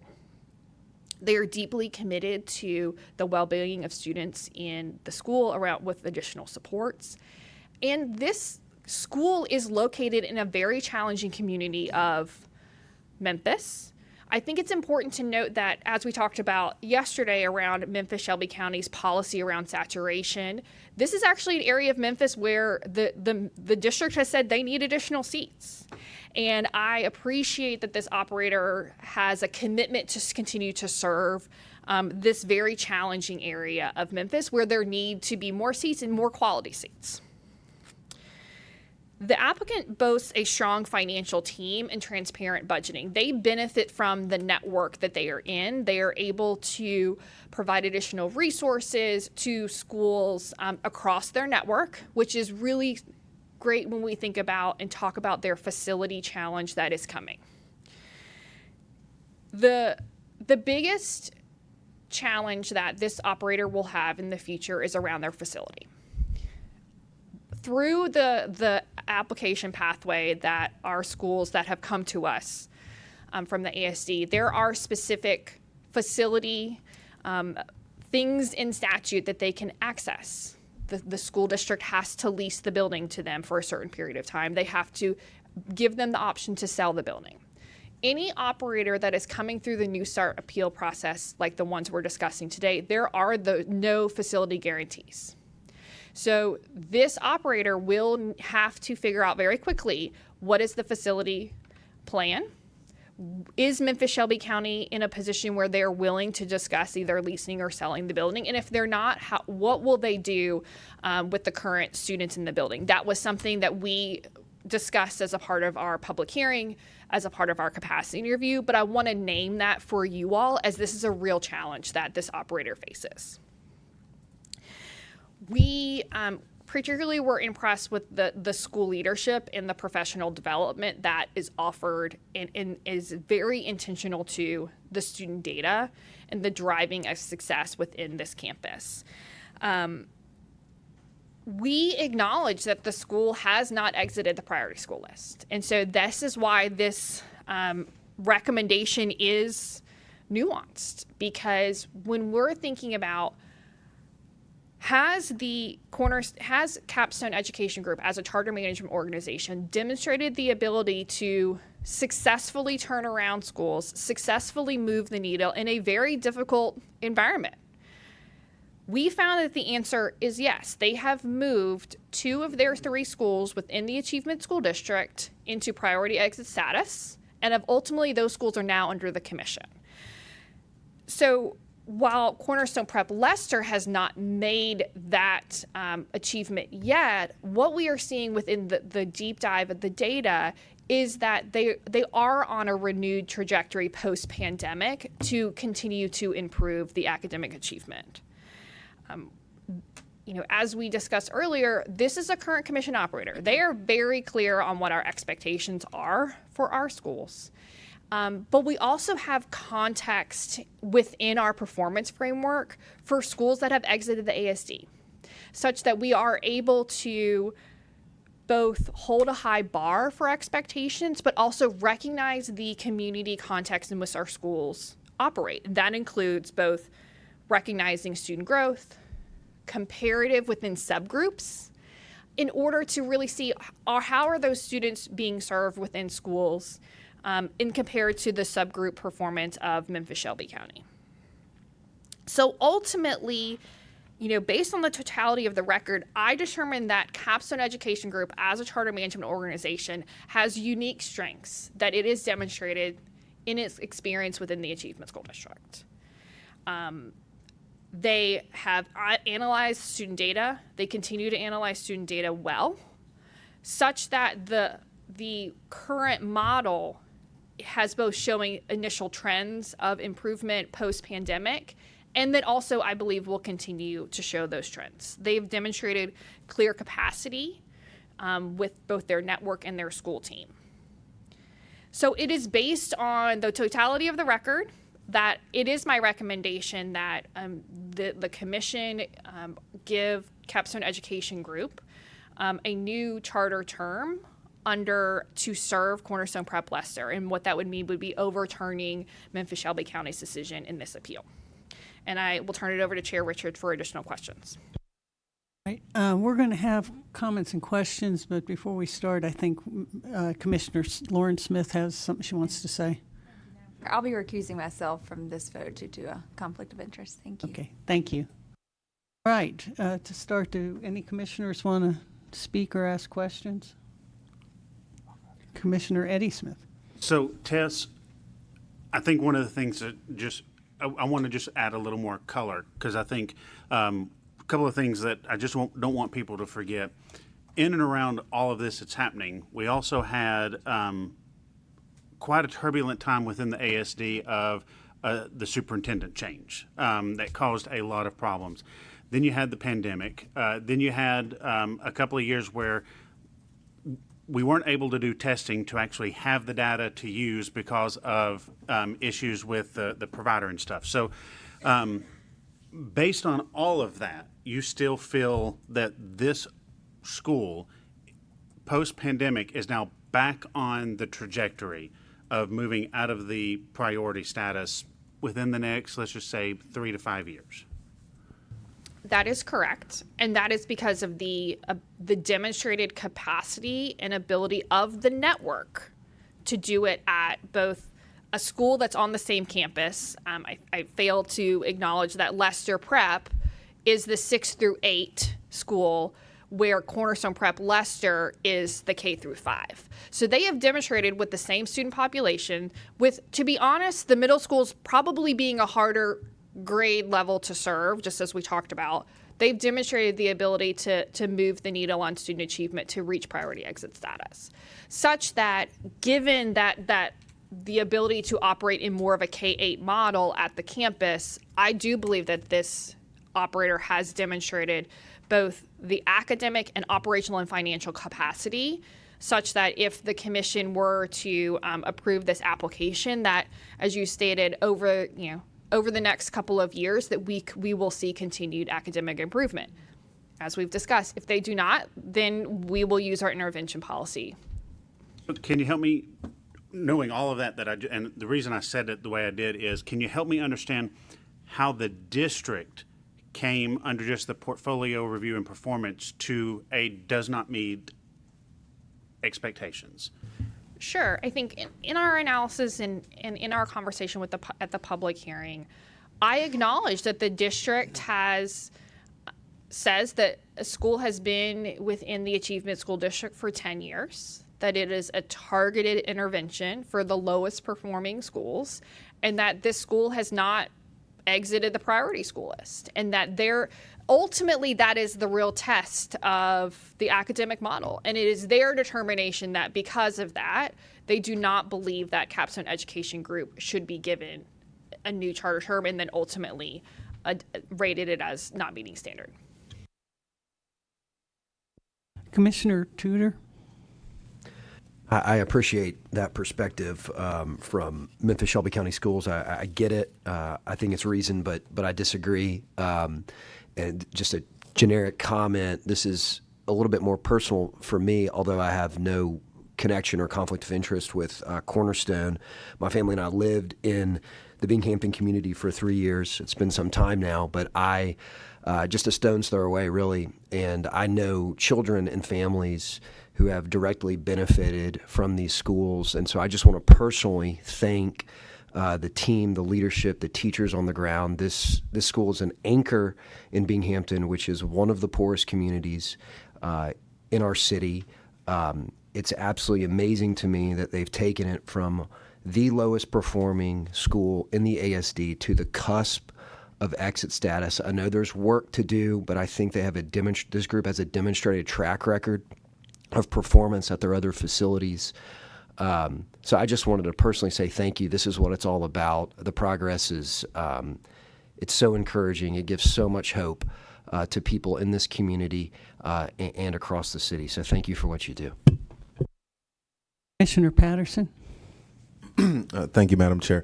So I just wanted to echo Commissioner Tudor's comments because certainly this operator has been in the Memphis community for a very long time, and they've been committed, so much so that they had a rocky start. And I remember when they first got to the Binghamton community, there were some very public challenges that organization faced head on in partnership with the community.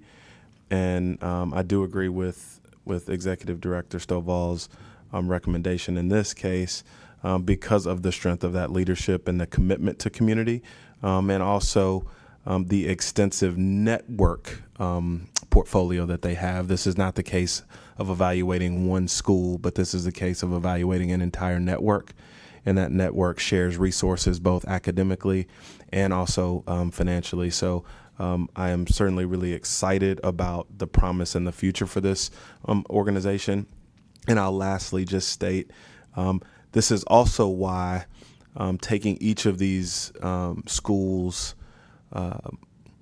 in a very unique lens is important, and taking a comparative approach, especially in communities in Memphis where we may be seeing underperformance on an absolute basis, but when you look relative to the other options that parents and families have in our community, this in many cases is a better choice relative to a district or even other alternative academic choice. So I just wanted to share that with my fellow commissioners, and thank you, staff, for this thorough evaluation. I want to join in those comments. The one thing that hasn't been discussed is the level of support that was demonstrated in the written comments in addition to those made at the public hearing. Literally tens of families who are being served by the school right now took the time to indicate their support and wish for this to continue under this current operator. And I think that says a lot for the benefit that they are seeing in the school. And the capacity interview was truly remarkable. There is a lot of commitment. Still a lot of work to do, but a lot of commitment. So with that, I'm going to call and see if we have a motion to overturn the denial of Cornerstone Prep Lester's amended application. Second. All right, moved and seconded. Hayden, can you please call the roll? Commissioner Carter. Commissioner Levine, Yes. Commissioner Patterson, Yes. Commissioner Eddie Smith, Commissioner Tudor, Yes. Commissioner Woodson, Commissioner Griscom, Yes. Chair Richards. Yes. Madam Chair, you have 8 yeses. All right, we have overturned the decision of the local district, and we'll adopt a resolution to that extent. Thank you for coming to talk with us. We really appreciate it. Be safe in your return. All right. We're now going to move into our last 3 appeals, the next one being Fairleigh High School. Hayden, can you please read any statements received and introduce any representatives here today from the parties? Memphis Shelby County Schools submitted the following written statement. Dear members of the Tennessee Public Charter School Commission, first, Memphis Shelby County Schools would like to recognize the thorough planning and execution of the Tennessee Public Charter Commission staff and commission members throughout the robust appellate cycle, while also engaging in the Commission's normal authorizing duties. MSCS appreciates the commitment of the team to upholding the Tennessee Quality Charter authorizing standards and ensuring transparent practices throughout the process. MSCS believes in transparent standards for our charter schools based on the Tennessee Quality Charter authorizing standards. As an authorizer, we use this as our rubric to ensure consistency and equality in meeting the appropriate standards for approval and authorization. The appellate cycle and the recommendation from the executive director affirm our standard of review to ensure a fair and rigorous process for all our applicants. As an authorizer, MSCS wants to ensure that these fair practices are implemented for strong outcomes in our communities. Principle 1 of the Tennessee Quality Authorizing Standards states, a quality authorizer sets high but attainable standards for approving charter applicants. Standard 2 states that a quality authorizer grants charters only to applicants who demonstrate strong capacity to establish and operate a quality charter school. The rigorous review and approval are based on the Tennessee Department of Education's application and rubric in which the applicant must meet or exceed standards in each of the required sections. In following the TDOE scoring rubric, MSCS determined that Fairleigh High School provided insufficient evidence of capacity in the past performance section and thus only partially met the standards for approval. Additionally, as noted by the Executive Director's report, the operator has not demonstrated increased student academic outcomes over the last 10 years of operation in terms of TVOS, chronic absenteeism, and graduation rates, and the academic plan provided in the application does not translate into student academic success. This application process and subsequent appellate review by the Commission reaffirms that MSCS has provided a strong application process that directly aligns with the required standard of review. As an authorizer, it is MSCS's responsibility to ensure that the plan articulated in the proposed charter schools application and applicants' historical performance can be executed to fidelity to provide strong outcomes for students. In the case of Fairleigh High, the application did not meet the standard in the past performance section, and the school is not positioned to open successfully as a charter authorized by the home LEA. Memphis Shelby County Schools appreciates the Commission's time and respectfully requests that the Tennessee Public Charter School Commission uphold the Executive Director's recommendation to affirm the Shelby County Board of Education's decision to deny the charter application for Fairleigh High School. Sincerely, Brittany Monda, Assistant Superintendent of Charter Schools. And for the applicant, we have Jacquel Rogers.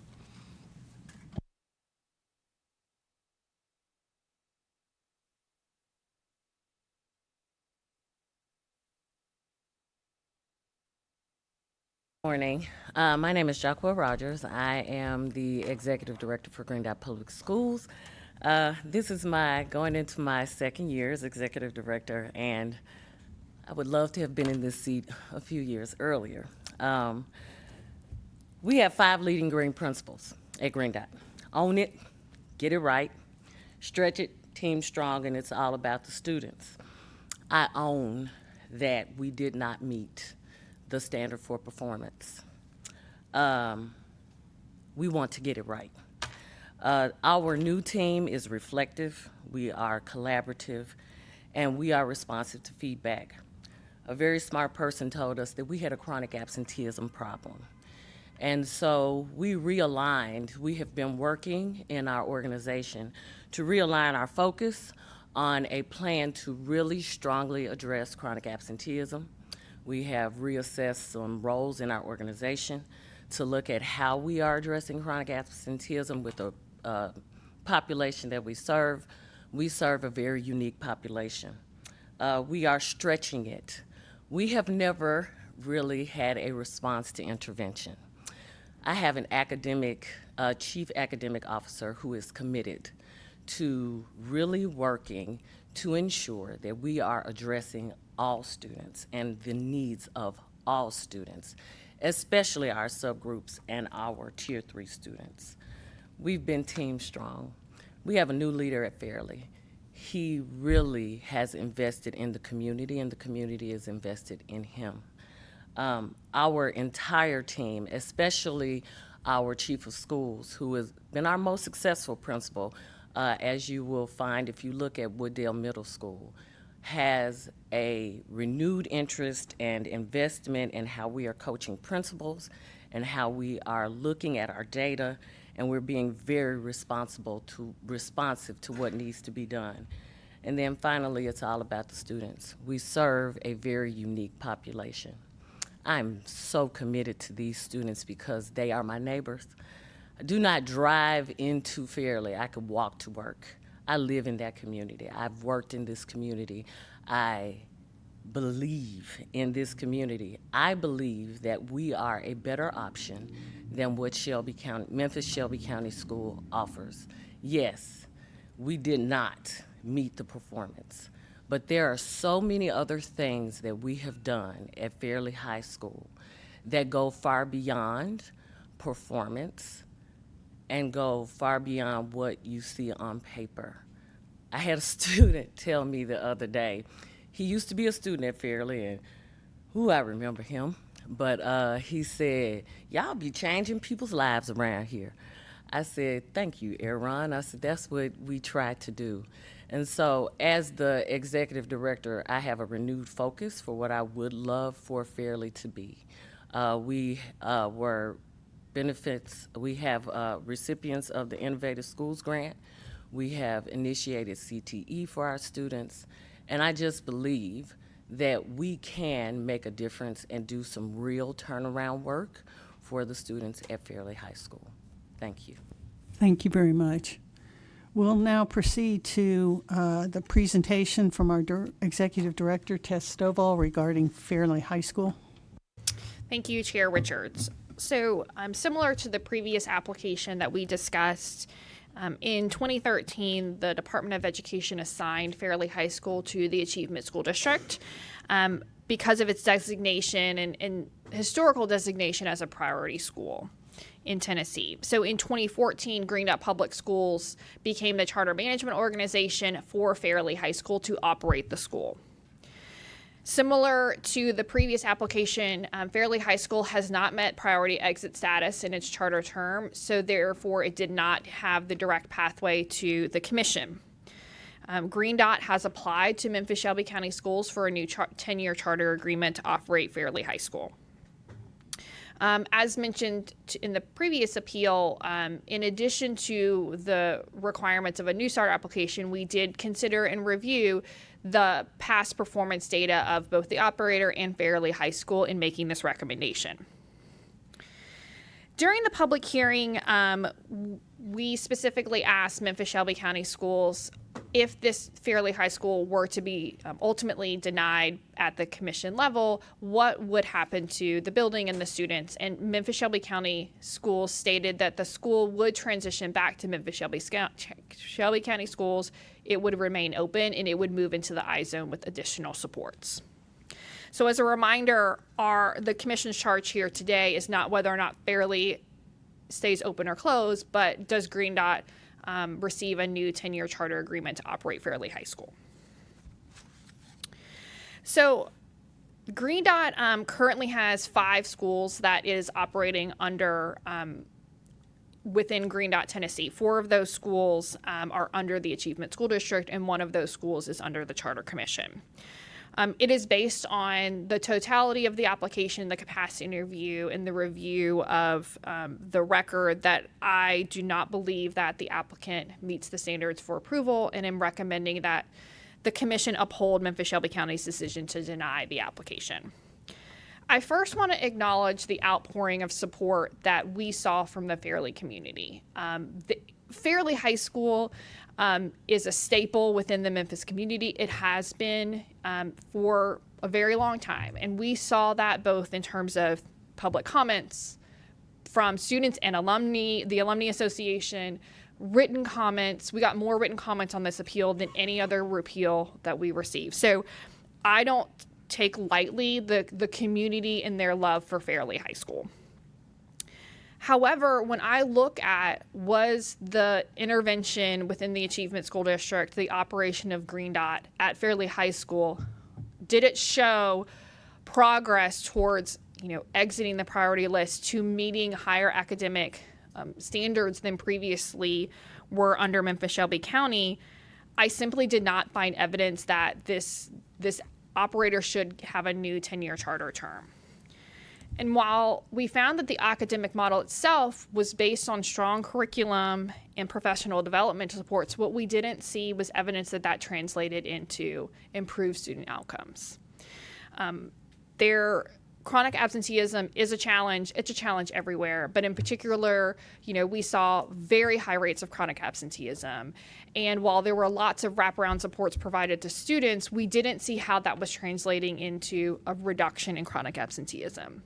And while I greatly appreciate the new team that's in place at the network and the school level, I simply didn't have evidence of academic outcomes both within Fairleigh and within the network in Tennessee to point to say that they have figured out the formula for success in Memphis. Additionally, we had concerns at the review committee level and similar concerns about the board governance and kind of what is the board's role within Green Dot Tennessee in oversight of its network of schools. In particular, these are all of their schools, with the exception of the one authorized by the commission, have been in the Achievement School District, have not moved out the priority school list, and kind of understanding what is the board's kind of oversight role when it comes to the academic and operations of those schools. We significantly weighed the performance of both Fairleigh High School and the other schools within its network. And as I stated, Green Dot Tennessee has not demonstrated the ability at any of its schools to move them off of and reach priority exit status or move them off a priority list in Tennessee. And while I do acknowledge and appreciate that the school culture has certainly improved under Green Dot at Fairleigh High School, it gives me pause that the academic success rates still remain incredibly low.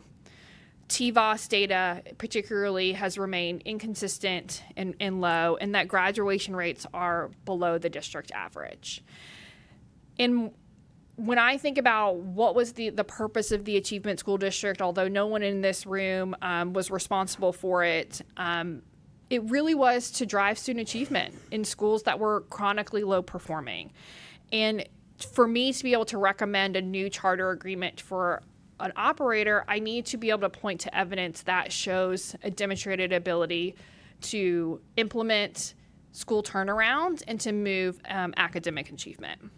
And through my thorough review of the record and the data here, I simply don't have the evidence to point to expected academic improvements, and that those academic improvements would materialize in a new charter term. I hold deeply Memphis Shelby County's statement at the public hearing that Fairleigh High School will remain open, that it will get moved into the I-zone if ultimately the commission supports Memphis Shelby County's decision to deny the Green Dot's application. My biggest concern is the smooth transition of students and families that are directly impacted by this decision. And so I trust that all parties will work together in managing this process. This is a process that Memphis Shelby County has already undertaken with former ASD schools that have transitioned back, and they have a deep commitment in making those transitions as smooth as possible. So it is based on the totality of the record that I recommend the commission deny the application of Fairleigh High School and uphold Memphis-Shelby County's decision. And I will turn it back over to Chair Richards. Thank you, Tess. Commissioner Patterson? Thank you, Madam Chair. I'm sorry. I have one thing. I need to recognize Commissioner Lauren Smith. I'm sorry. I'll also be recusing myself from this vote. Thank you. Thank you, Madam Chair. This particular decision is one that really pulls at my heart as a native Memphian. For all of the reasons that Tess articulated, I was in attendance for the public hearing. I'm very familiar with the school, both competing against it as when I was a high school student, but also familiar with some of the storied alumni that have come from this high school. But what pulls at me is that prior to 2012 and 2013, the district failed at its responsibility, and it found itself on the priority list. And over the last decade, Green Dot has not also been able to pull this school up. And while there has been an immense amount of community support, community engagement, I am torn because just giving it back to the district is also not sufficient. And if that is the case, I do hope that the district might consider this new team, because I do also appreciate that this current leadership team at Green Dot Fairleigh was not there over the past 10 years. And I sincerely hope that the district does not just go back to business as usual, and its iZone effort might be more successful. But I'm truly torn. I also have to take into the account that we have an existing Green Dot school in Bluff City that is on probationary status with us. And again, as a network, this is a different analysis for me, as was the Cornerstone analysis, where we had other schools in the network that were higher performing. But in this instance, we do not. So I'm torn. I'm sympathetic to the families. I'm sympathetic to the leadership team. But most importantly, I am sympathetic to the students, because I, along with Commissioner Richards, was in the audience listening to the stories of students, hearing about stories very similar to Aaron's story. And I hope that we can do right by those students in transition. But I think more importantly, whether it be in my role as a commissioner on this body or as a citizen of the community of Memphis and Shelby County, that we do everything we can to improve the quality of education for the students at Fairleigh High School and in that surrounding community. Thank you. Are there any other commissioners who'd like to ask a question or say anything? I would just echo Commissioner Patterson's remark. This public hearing, the support for this school on the part of the parents, the students, the alumni, the community was overwhelming.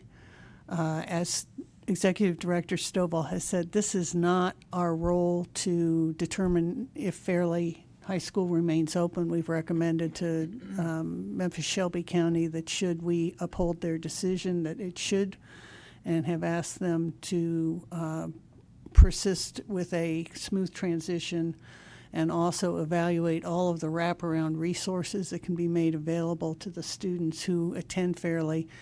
But when I get to the bottom on this, the problem is that after 10 years of work, unfortunately, less than 5% of the students at Fairleigh test currently proficient in math and English language arts.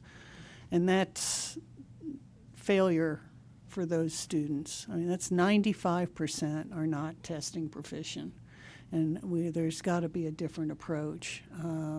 I hope that the Memphis-Shelby County schools will take their charge seriously and maybe reconsider a charter application in the future from this new team at Green Dot.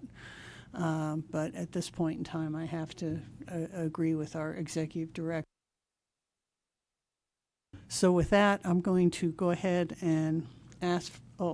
I'm sorry. I just make one comment. First of all, I just want to say thank you to Green Dot for coming here and and letting us hear directly from you. And I will tell you, I think something you said was very important, which is, you know, there's an awful lot of factors that go into student success. And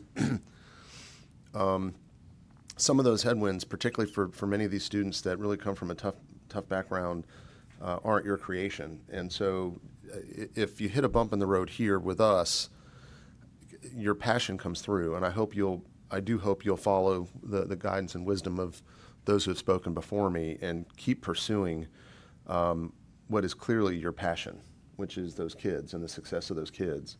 So I'm grateful that you took the time to come here and stand in front of us knowing that there was a recommendation against you or against or supporting I always say it backwards, but you know what I'm trying to say. I just want to say thank you for being here. Anybody else? All right, I need to request, is there a motion to adopt the resolution to uphold the denial of Fairleigh High School's amended application? So moved. Is there a second? Second. Hayden, please take a roll. Commissioner Carter. Commissioner Levine. Yes. Commissioner Patterson. Yes. Commissioner Eddie Smith. Yes. Commissioner Tudor. Yes. Commissioner Woodson. Commissioner Griscom. Yes. Chair Richards. Aye. Madam Chair, you have 8 ayes. Thank you. We will go ahead and adopt a resolution affirming this decision. Thank you for coming. Safe travels on your return.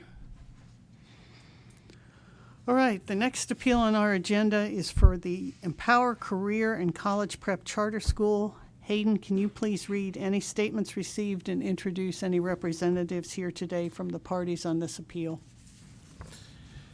Memphis-Shelby County Schools submitted the following written comment. Dear members of the Public Charter School Commission, first, Memphis-Shelby County Schools would like to recognize the thorough planning and execution of the Tennessee Public Charter Commission staff and commission members throughout a robust appellate cycle, while also engaging in the Commission's normal authorizing duties. MSCS appreciates the commitment of the team to upholding the Tennessee Quality Charter authorizing standards and ensuring transparent practices throughout the process. MSCS believes in transparent standards for our charter schools based on the Tennessee Quality Authorizing Standards. As an authorizer, we use this as our rubric to ensure consistency and equality in meeting the appropriate standards for approval and authorization. The appellate cycle and the recommendation from the executive director affirm our standard of review to ensure a fair and rigorous process for all our applicants.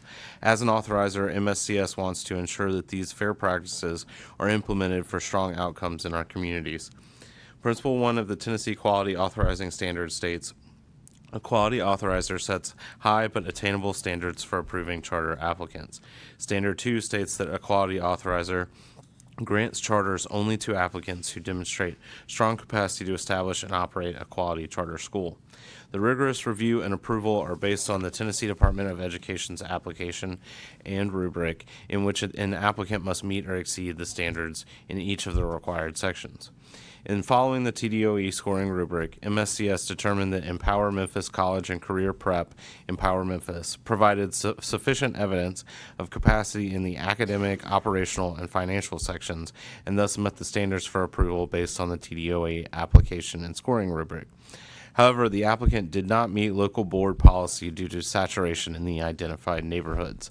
As noted by the executive director's report, the evidence that was provided in the application does meet or exceed the standard, but the risk of oversaturation in the identified area is of consideration in the final appeals decision. This application process and subsequent appellate review by the Commission reaffirms that MSCS has provided a strong application process that directly aligns with the required standard of review. As an authorizer, it is MSCS's responsibility to ensure that the plan articulated in the proposed charter school's application can be executed to fidelity to provide strong outcomes for students. In the case of Empower Memphis, the application met standards in each of the 3 sections, but concern remains around oversaturation in the intended location and dilution of support and resources of schools in the community. Based on the MSCS footprint, there is a lack of students in the proposed neighborhood. As an established authorizer, we have seen on multiple occasions that initial enrollment for a school becomes a problem, both to run the academic program that the application has committed to do and financially, and many have yielded closure due to this. Memphis Shelby County Schools appreciates the Commission's time and respectfully requests that the Tennessee Public Charter School Commission overturn the Executive Director's recommendation and affirm the Shelby County Board of Education's decision to deny the charter application for Empower Memphis Career and College Prep. Sincerely, Brittany Monda, Assistant Superintendent of Charter Schools. For the applicant, we have Muna Olani.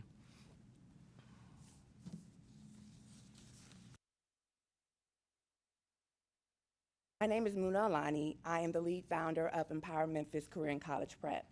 We are grateful that we met and or exceeded expectations in all areas of our amended application from Memphis Shelby County Schools as well as the Commission, and have obtained the recommendation for approval from Executive Director Stovall. We stand to challenge a prevailing notion, the belief that career and technical education, or CTE, should exclusively begin in high school. Empower Memphis asserts that CTE should begin as early as kindergarten, especially within communities such as Orange Mound and South Memphis, our primary recruitment area in Memphis, Tennessee, areas which are 2 times the national poverty rate. Despite the district's efforts to right-size schools through closures and consolidations within these neighborhoods, these strategies have failed to change the chronic underachievement that have persisted for almost a decade in these neighborhoods. Through canvassing and outreach, partnerships with parents, groups, and local community organizations, and having the advantage of being an open enrollment school district, we have obtained 98 intent to enrolls with an additional 22 families who are interested in Empower Memphis.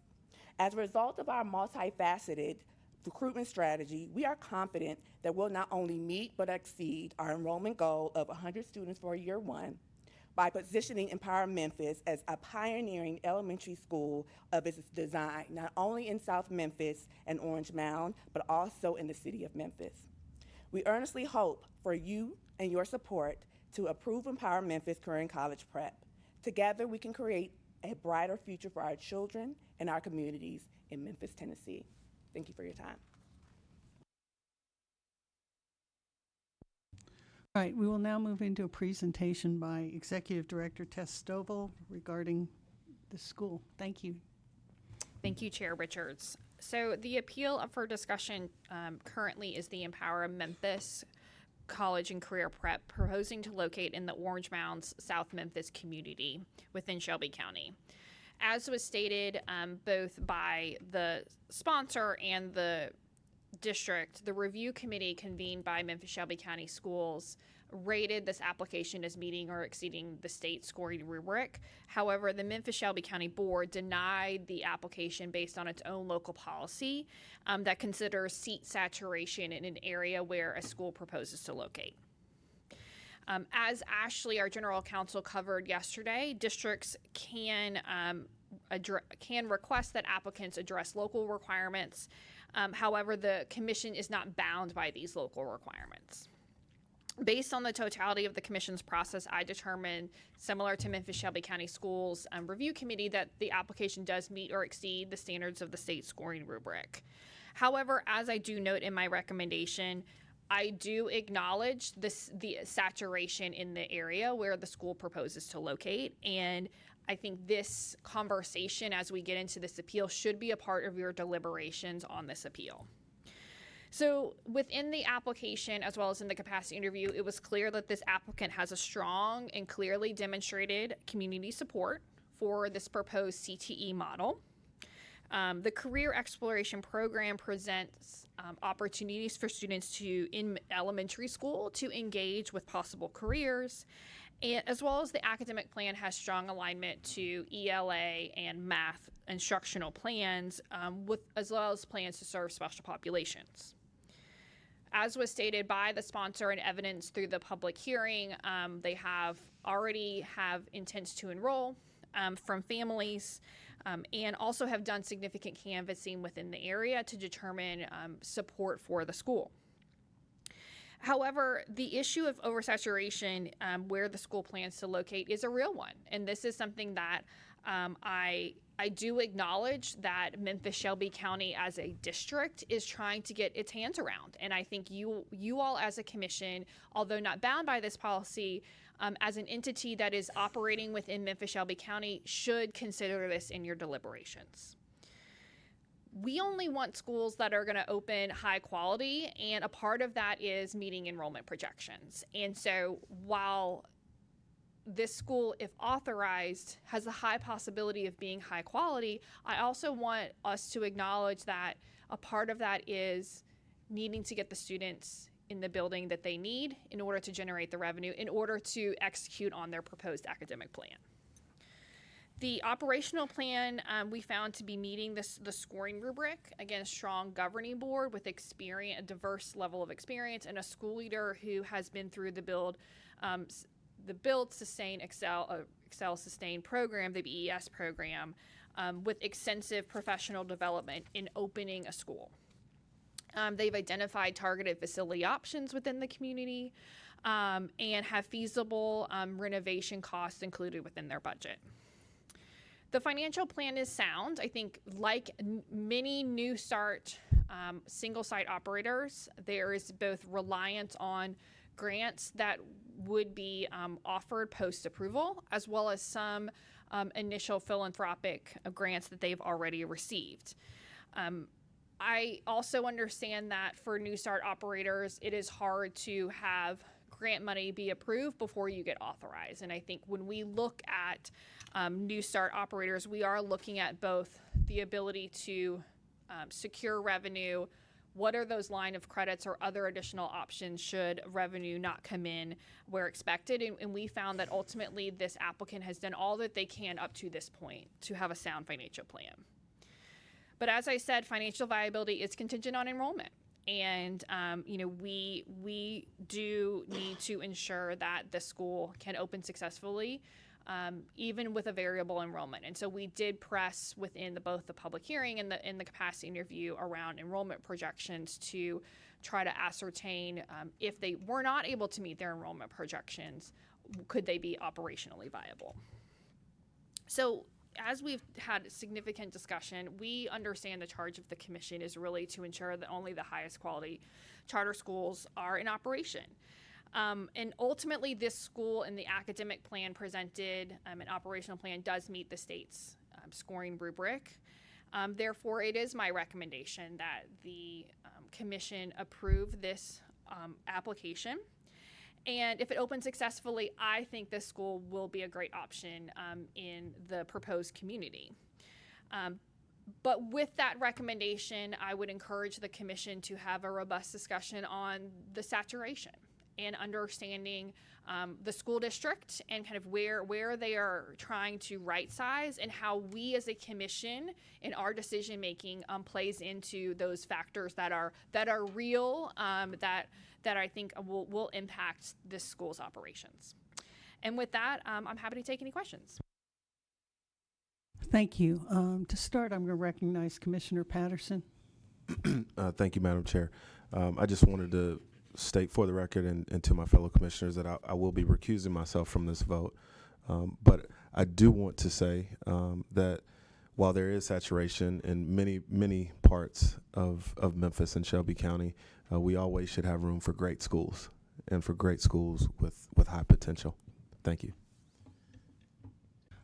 Commissioner Griscom. Thank you, Madam Chair.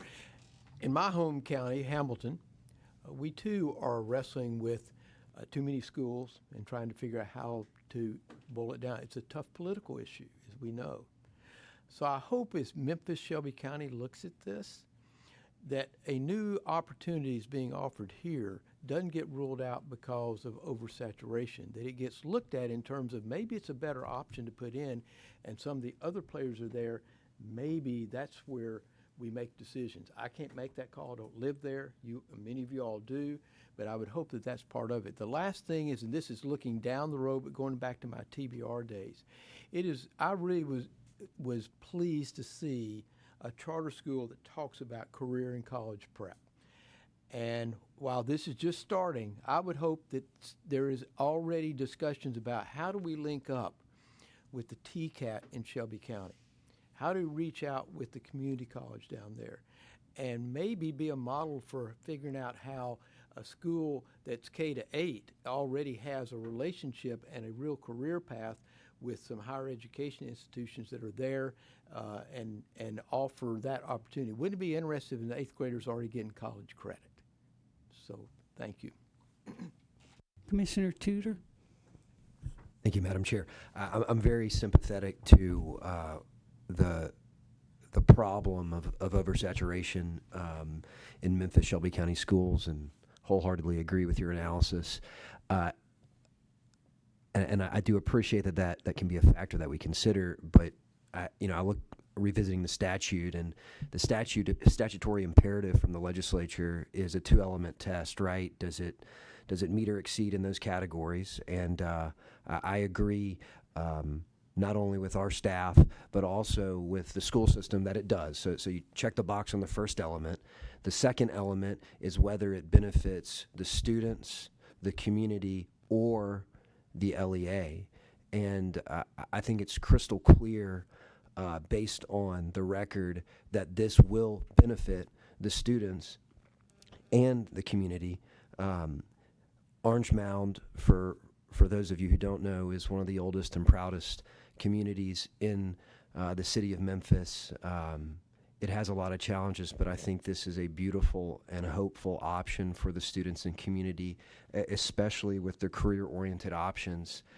So I just kind of wanted to walk through my thoughts and analysis of again, the statutory imperative, although it's very important, the oversaturation element of this, that's just sort of where I'm at. Okay, I want to take just a minute to help provide some information on the detail on saturation, which is provided in the Memphis Shelby County Schools Fiscal Impact Report on Empower Memphis Career and College Prep. This is from page 8 of that report. It specifically addresses the Central City West quality seats analysis, which is the district or the part of the district where the school would be located. And it does point out that with respect to elementary schools, there are under-enrolled to the point of 2,597 unused elementary seats out of a total available number of 12,665.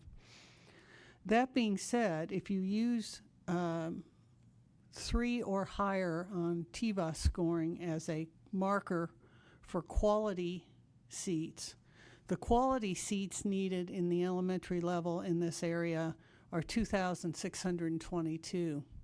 So while there is certainly available capacity in schools in this area, there is available capacity for schools that are not providing quality seats.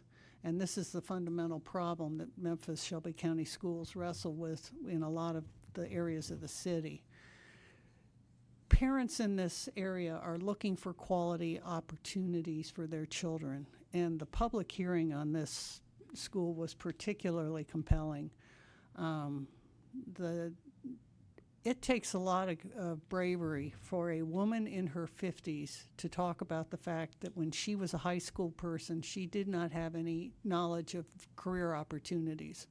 She didn't know what being a nurse was, and she went through her life and her series of jobs, and then finally explained how when she got older, she was made aware of the whole career of nursing, and spoke very compellingly of the need for this school as a way to bring to children in elementary school access to information on careers and job opportunities that they otherwise may not have any experience with.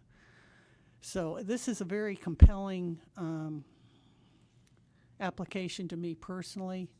I think that anything that gives this community a chance to learn and have their children exposed to employment and career options is compelling. I understand the school board's concern about saturation, but I think the need for quality opportunities outweighs their concerns about saturation. And, I mean, realistically, this is a long-term problem for Memphis-Shelby County. They've been wrestling with it for more than a decade at this point in time, but their difficulty in wrestling with it and the political ramifications of that doesn't mitigate, in my mind, the need to provide access to over 2,600 quality seats for elementary school students in this community. So I will be supporting the executive director's opinion. Madam Chair, call for a vote.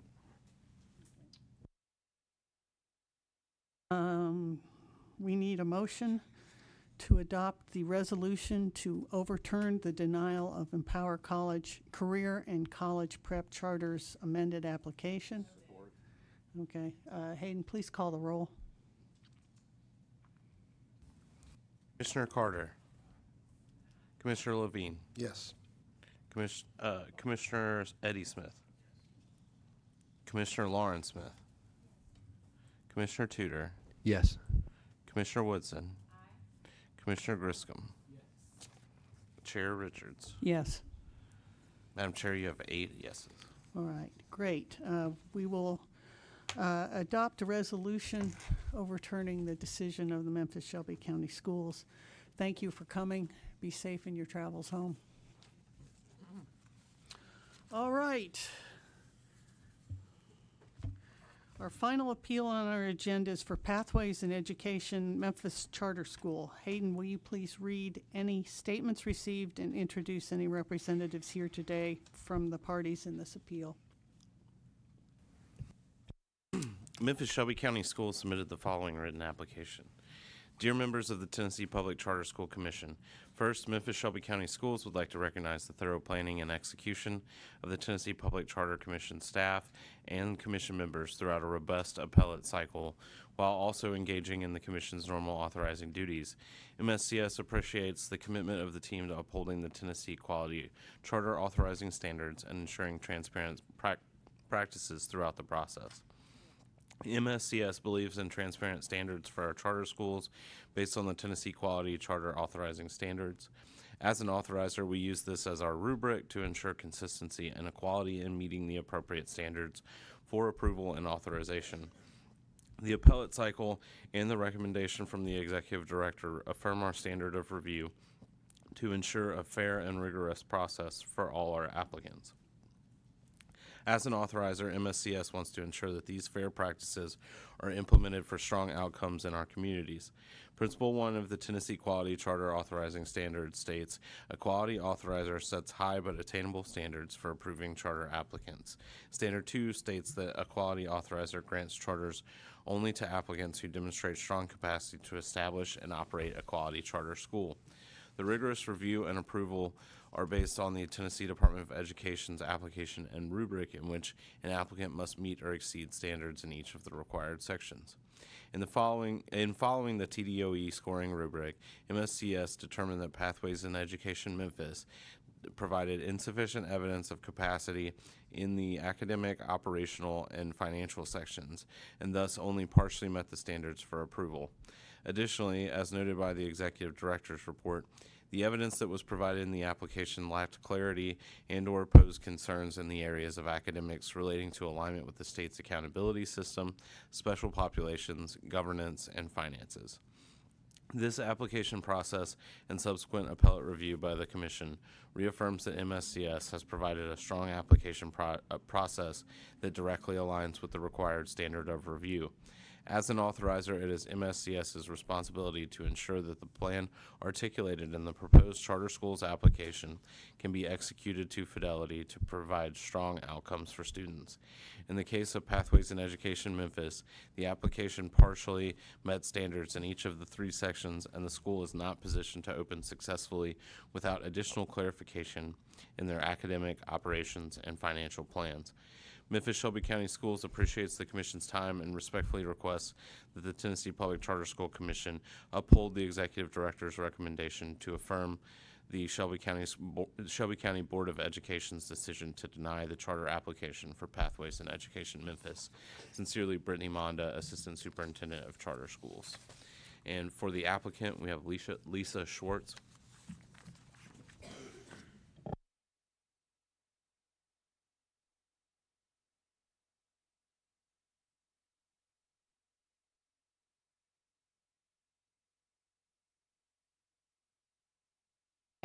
I think it's good afternoon, no longer morning. First of all, I would like to thank the Charter Commission staff and commissioners for taking the time to review the Pathways in Education Memphis New Start application. I want to begin by sharing a few comments Director Stovall provided in her recommendation, starting with, I am confident that a public charter school model like the one proposed by Pathways would fill a need not currently being addressed within the education system. She also stated, I agree with the sponsor and members of the community in support of another option for students who have dropped out or at risk of not graduating high school. These students desperately need individualized, tailored academic support, and these students are being left behind in our current educational system. The TDOE 21-22 school year data shows that in Memphis, 1,650 students did not graduate. This means that those 1,650 students will most likely never earn more than $40,000 a year and are much more likely to commit crimes and be incarcerated. We acknowledge there are some flaws with our application, but I urge the commissioners to weigh the potential benefit to students who are currently not being served and have no other option. Pathways in Education schools have a solid track record of operating schools that are fiscally sound. We have also closely looked at a variety of student data possibilities and haven't determined we could be successful under the existing Tennessee Accountability Framework. Approving Pathways will only bring positive results to the Memphis community and the Charter Commission. The students who we will serve are already overage and undercredited. They don't have time for another round of charter applications. The Pathways model already exists and at this very moment is helping 1,800 students in other states on the path to graduate and realize their dreams. What if the commission decided to do what is in the best interest of 300 students whose only choice right now is to drop out and instead give them another chance to graduate? Why not? Thank you.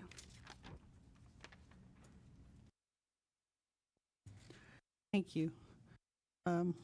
We will now proceed to a presentation from Executive Director Tess. You're recognized. Thank you, Chair Richards. The last appeal for discussion today is, as was stated, Pathways in Education Memphis, which is proposing to locate in the Whitehaven area of Memphis and specifically to serve at-risk high school students who are undercredited within Shelby County. Shelby County Board of Education denied the amended application in July 2023. And it is based on the Commission's process in the totality of the record that it is my recommendation that the Commission uphold the district's decision to deny the application. First, I want to ground us in the proposed academic model for Pathways. So it is a unique model offering flexible options to students who are disengaged, at risk, or either recently dropped out or potentially on track to drop out and need to receive a high school diploma. The proposed academic model offers both an in-person and virtual online instruction to allow students to complete work obligations or childcare. And so the school does propose to craft a schedule and a model that would meet these students' needs. Students would work at coursework on their own pace throughout the 12-month school year, as well as the school is proposing to offer one-on-one mentoring. Before I further detail my reasons for my recommendation, I do want to commend the sponsor for the community support for this alternative option. This came through in the public hearing. It came through in our public comments. It is important to note that Pathways Management Group, which is the proposed CMO, operated 2 contract schools under the Achievement School District. I want to distinguish that they were contract schools. They were not charter schools. So they were not held under the same regulatory and statutory requirements as traditional charter schools. Although ultimately the Achievement School District revoked the contract of both of those schools. And so those schools are no longer in operation within the Achievement School District. And while many students and parents spoke to the need that was met from those schools and how they really did help them from a high school diploma perspective. I also acknowledge that the current proposed academic plan is not in a place that I can recommend it for approval. There was a lack of detail provided throughout the process about how the school would meet the virtual education program requirements. Charter schools are allowed to have a virtual education program, but there are very specific requirements within state board rule around instruction time and instruction type that have to be met in order for that to be approved. And there was a lack of clarity throughout the process of whether or not this academic model could meet those requirements. For instance, it was not clear which part of the day, particularly in the virtual model, how attendance would be taken, how students would be receiving instruction, how the school would handle chronic absenteeism, and how the school would effectively serve students from special populations.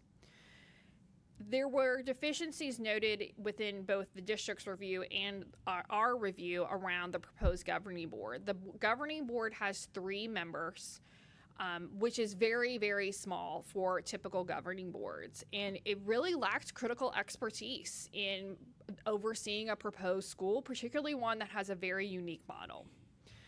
The facility plan, which they outlined, which is this facility that was previously used by one of the contract schools, didn't align to their proposed academic model.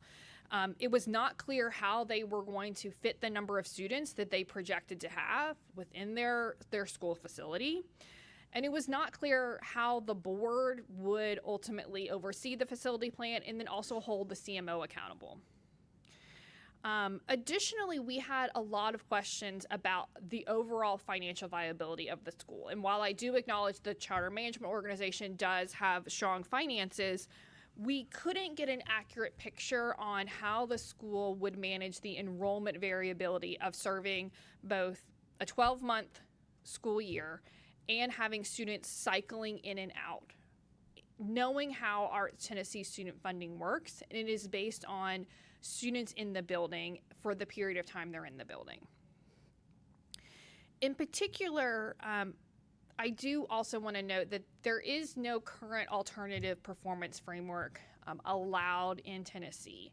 Many of the states that this operator is currently operating in have the ability to establish an alternative performance framework, establish themselves as a non-traditional charter school. And given the unique model that they're proposing and the students that they're planning to serve, I am not confident that in our current regulatory environment here in Tennessee that this school would meet our accountability requirements. Particularly, statute requires that a school that is identified as a priority school in 2 cycles, that the authorizer shall close the school. And given my experience in this space and what our accountability standards are, I am concerned that this school could very quickly move onto the priority school list for no fault of just simply how our current accountability structure is. It works. Additionally, I note that the Achievement School District closed the 2 contract schools that it had opened with this operator. And I take that very seriously because a part of it was they were not meeting performance expectations. I was also concerned when the applicant stated that one of the ways or pathways that they could fulfill the virtual education program was to be an alternative school and serve suspended and expelled students. This was concerning because this was not mentioned within their proposed application, and it came up in the public hearing. And what is concerning is that within Tennessee, there is a very specific definition of alternative schools, has its own separate statute, separate from charter schools, and so did not understand how that proposal would also marry with the proposal of being a charter school.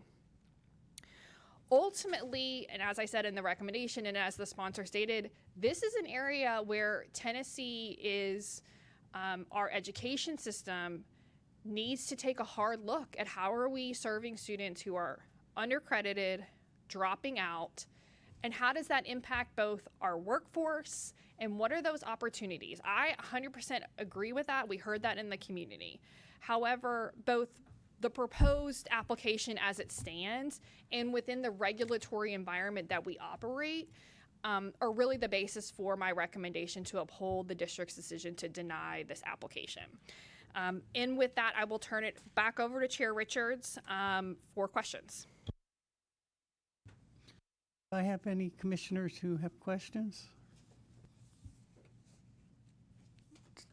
Comments? Not really, not trying to cut off debate, just everything we just heard, reviewing it, I would go ahead and make the motion that we uphold the district decision on denial. Again, I think this has merit at some point down the road. Even now, it's just, I don't think this one's ready. But again, I think what Tess just said, there's a whole group of students that really need some type of ability to get back on track to graduate, because we know based on data, if they don't graduate high school, their likelihood of adult success is greatly diminished. So it's something that I think is definitely there. I'm just not sure this is the one that we want to pass right this minute. So with that, I'd make the motion to uphold the local district to deny. Okay, I would just add, this appears to need a different legal framework than what exists under current Tennessee law, and I think that's why it's in the situation that it is. And certainly it's something that, should the legislature choose to undertake that kind of change, it would be appropriate, and I could see the need. So with that, Hayden, will you please call the roll? Commissioner Carter. Commissioner Levine. Yes. Commissioner Patterson. Yes. Commissioner Eddie Smith. Commissioner Lauren Smith. Yes. Commissioner Tudor. Yes. Commissioner Woodson. Commissioner Griscom. Chair Richards. Aye. Madam Chair, you have 9 ayes. Thank you. We will have adopted the resolution, and will adopt a resolution to uphold the denial of the Pathways in Education Memphis amended application. Well, guys, I want to thank you all for your attendance and participation in this quarterly meeting of the Tennessee Public Charter School Commission. I want to particularly thank our staff for the countless hours that you put in to getting us prepared for this meeting and all of the New Start appeals that we've heard and considered. I'd like to ask if there are any final comments by any of the commissioners. Seeing none, I will entertain a motion to adjourn the meeting. All in favor? Aye. Okay, I will note that the next meeting of the Tennessee Public Charter School Commission is scheduled for January 26th of 2024, and we are adjourned. Good to see you, Michael. Good seeing you.